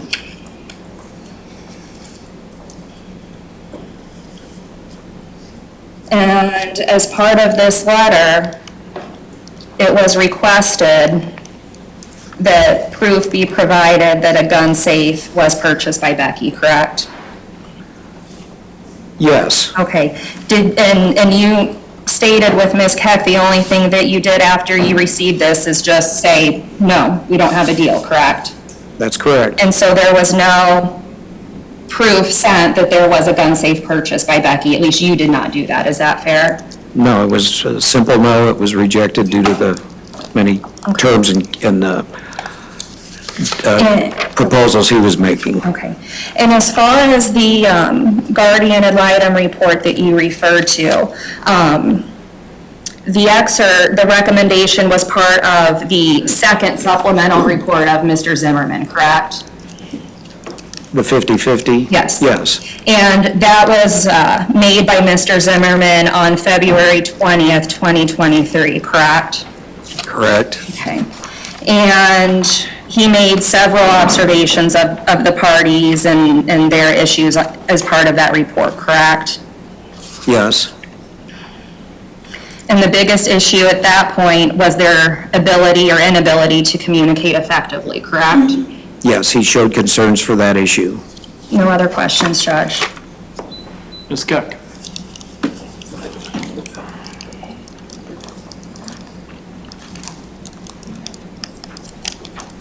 Mr. Timberwolke, after Becky Bliefnick was killed, how much maintenance was the defendant going to have to pay? Objection. That will be overruled. 0. No other questions, Your Honor. You may step down. Thank you, Your Honor. Could you hand up? Sure. Exhibits?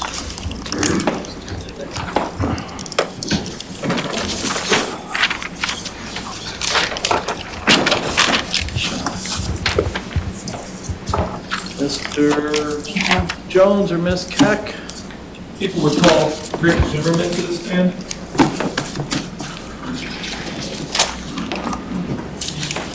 Ladies and gentlemen, while we're waiting for Mr. Zimmerman, you are free to stand up and stretch if you wish to.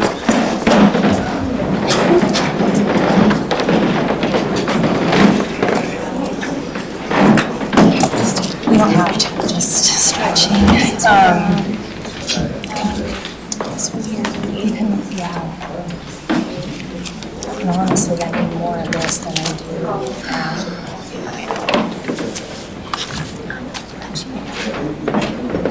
Not yet. I have them right here, though. Why? Stretching, Mr. Zimmerman. That's fine. Well, he's coming up next. All right, please be seated.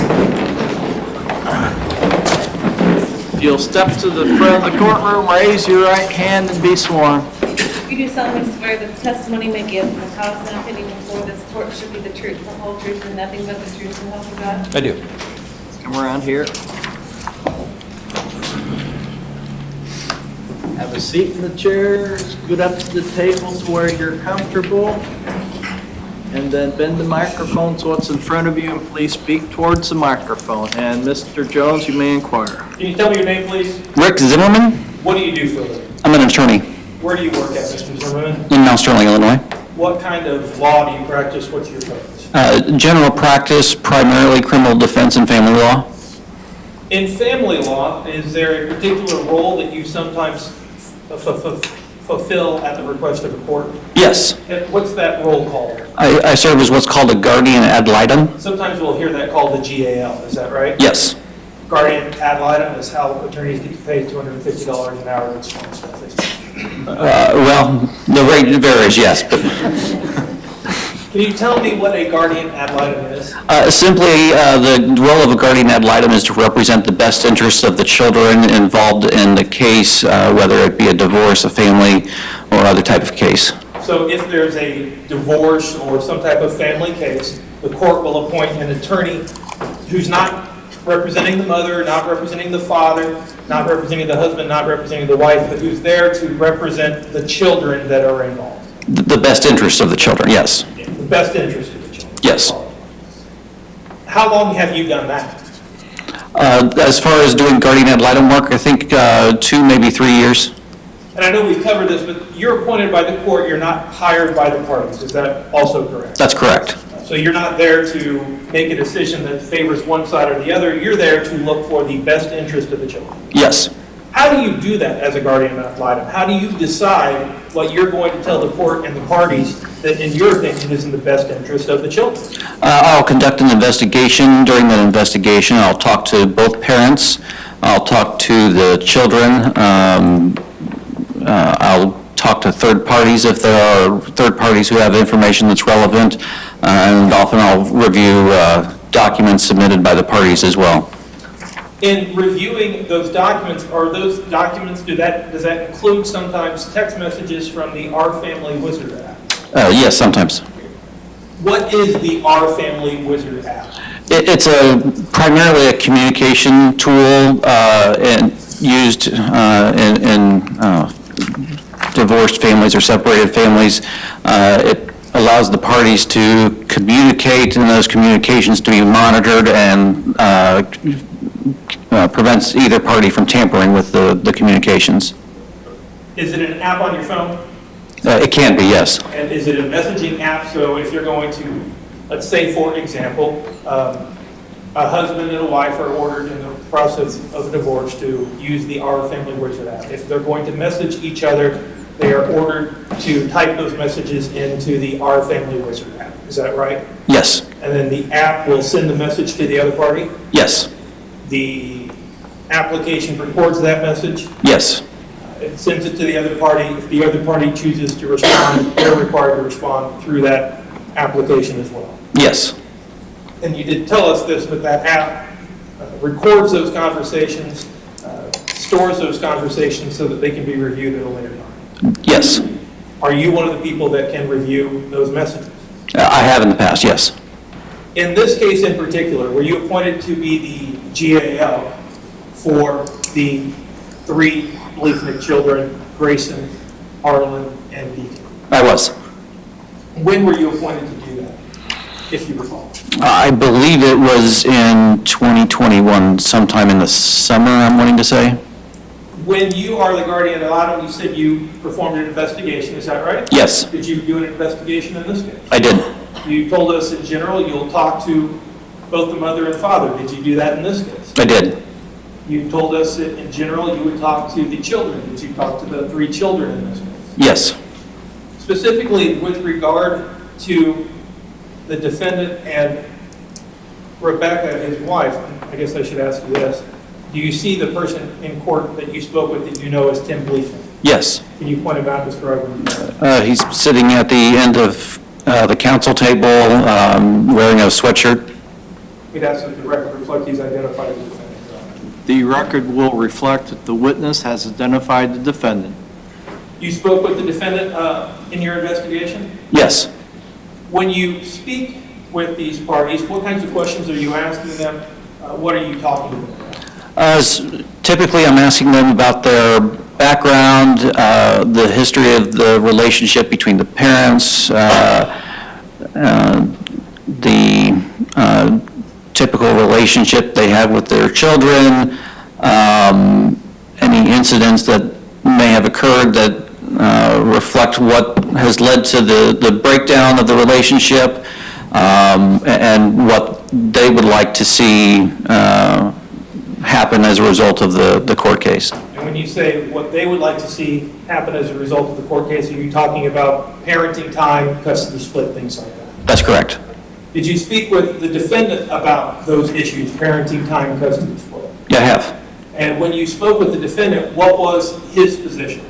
His request was always that he have majority parenting time. At that point, when you were the guardian ad litem, were you aware of what the current, I'll use split, or the current divide was? I was. It changed at several points during the course of the divorce, but I was made aware of it, yes. And at that point, what was the custody division? The most recent was 50-50, or equal division. Did you also speak with Becky Bliefnick about the custody division? I did. And was her position that it should be 50-50? Yes. Did she also share with you a concern that she had, not about the custody split, but about who could be around the children? She did.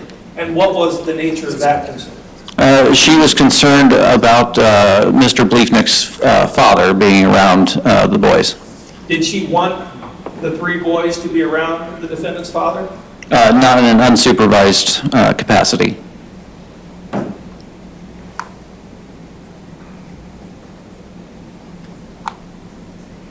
Did you review the text messages on the Our Family Wizard app between the defendant and Ms. Bliefnick? I did not review the entirety of their text messages. What I did was just kind of took a random selection to get an idea of the communication between the parties. And you also spoke with Mr. Bliefnick, the defendant, and Rebecca Bliefnick? Yes.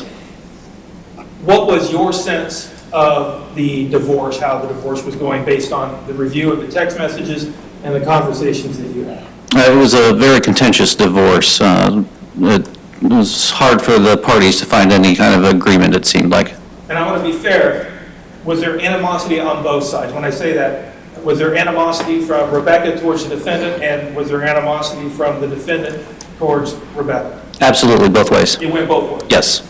In reviewing the messages, were there, I won't say inappropriate, but were there messages that dealt with that animosity that you reviewed from both sides? Yes, it was clear they were arguing in the messages.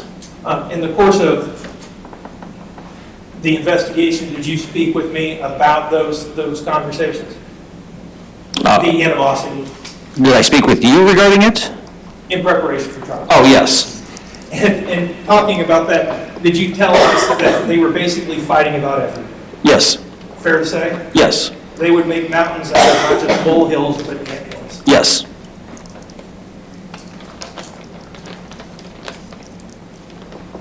I also want to be fair in reviewing the messages that you reviewed.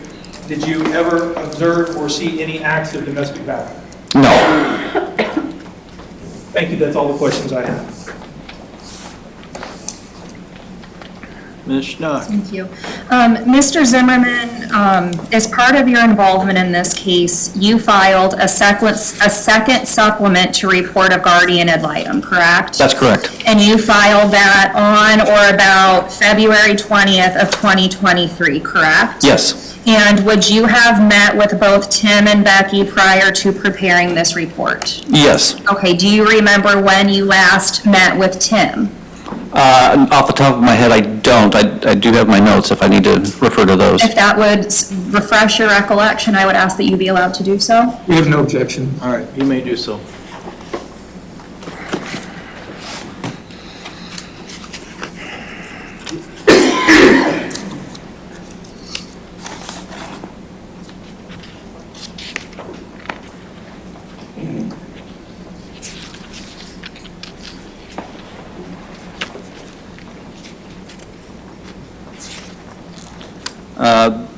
The note I had from my last meeting with Mr. Bliefnick was on February 17th of 2023. And how long did that meeting last? I don't know off the top of my head. I don't believe it was a very long meeting. Okay, and when was your last meeting with Ms. Bliefnick? It would have been on February 16th of 2023. All right, and did either of those meetings involve the kids? I don't believe so, but I did meet with the children for the last time also on the 16th, but I think they came in, I seem to recall Ms. Bliefnick may have came in and then come back with the children later. Okay, that's fair. And this was the final report that you filed prior to the scheduled hearing date in March, correct? Yes. And before you filed this, it had been quite some time since the report had been made to the court, correct? That's correct. And so the court was requesting an update on things had been going since the last report was filed, is that fair? Yes. And the current parenting, were you made aware of the current parenting time schedule that they were operating under at that time? Yes. And was that schedule agreed upon by Tim and Becky? Yes. And that was that Tim had the kids on Mondays and Tuesdays, Becky had them on Wednesday, Thursday, and they were alternating who had the weekend, correct? Yes. And both of the parties reported to you that they were able to come to that agreement without court involvement, correct? Yes. And so for two people that were making mountains out of anthills, they were able to come to an agreement on a schedule without the need of their attorneys or a judge, at least at this point, correct? That's correct. Okay, and as divorce attorneys, that is something that you like to see when you have two people that are making mountains out of anthills come together and agree on something without the need of two attorneys, a guardian ad litem, and a judge. Absolutely. Okay, and you mentioned at the back end of your report that neither party seemed inclined to want to continue to agree to that schedule. That's correct. Were they both wanting to make changes to that? Mr. Bliefnick expressed that he did not like the schedule. Ms. Bliefnick was not happy with it, but seemed more willing to go along with it. So neither one of them liked it, but they agreed to it nonetheless? That's correct. And was that in large part because it was working for the boys? I believe so. And when you get a parenting time schedule together, you're more, as a guardian ad litem, more concerned about how it works for the kids as opposed to how convenient it is for mom or dad. Is that fair? Absolutely. Okay. As part of your report that you made on February 20th, you made the observation that the biggest issue at that time was the parties' inability to communicate effectively to one another. Is that fair? Yes. And there were certain accusations made on both sides regarding communication, correct? That's correct. As far as those allegations are concerned, were they fairly innocuous?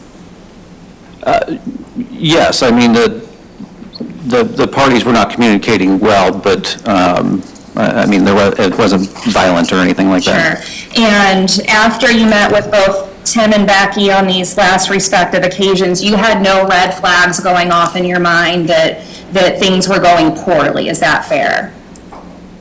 Yes. Okay. And there was nothing in your mind that the children were unsafe with either parent, correct? No, There were no safety issues with respect to the kids, correct? not that I was aware of. And there was nothing in your report that alluded to any red flags with respect to domestic violence, correct? Correct. And as part of your report, you also recommended joint decision-making, correct? Yes. And a joint decision-making scenario is when you expect mom and dad to come together to make decisions for kids, such as where, what sports team they're going to play for, what daycare they're going to go to, what doctor they're going to go to, correct? Yes. And joint decision-making tends to require some amount of cooperation on the part of both parents, correct? Yes. And despite the fact that earlier in the divorce, they were making mountains out of anthills, you still believe that they could come together to make decisions for the best interest of the kids, correct? Yes. And that's what you hope for, correct? Yes.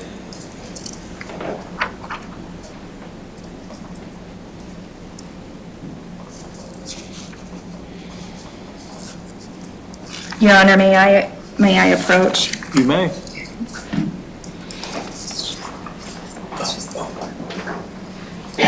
Mr. Zimmerman, I'm handing out what is marked as Defendant's Exhibit 3. Is that your second supplemental report? Yes. And is that your signature on the back page? Yes. Your Honor, I would ask that Defendant's Exhibit 3 be admitted.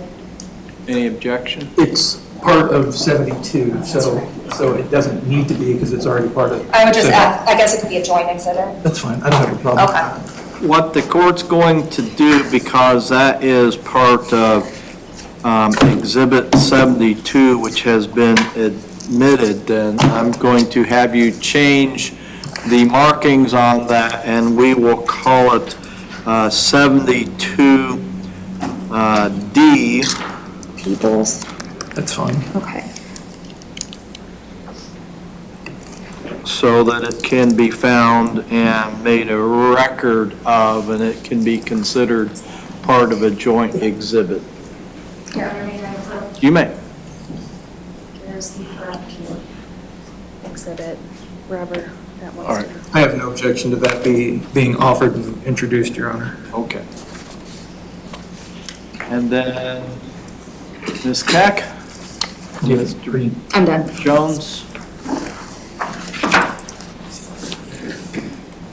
Mr. Zimmerman, I want to talk about that last conversation you had with Tim Bliefnick on February 17, 2023. And in regards to the current parenting plan, was the defendant wanted more than 50-50, is that right? Yes.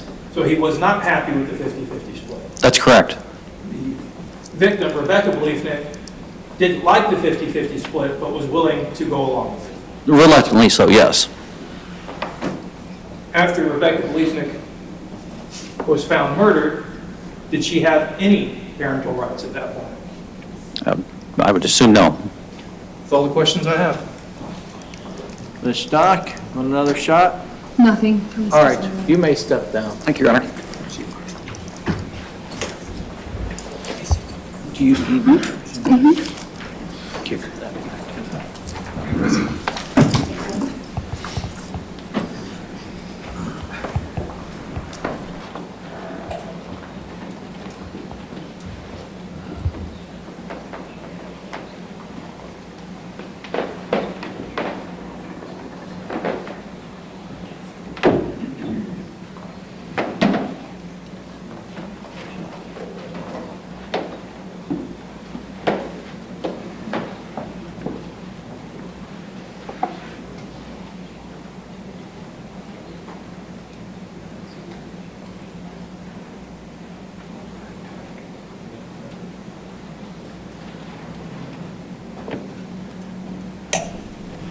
All right, ladies and gentlemen of the jury, we have issue as far as other witnesses go. We are going to break for lunch now. We've got some work to do before we have that next witness.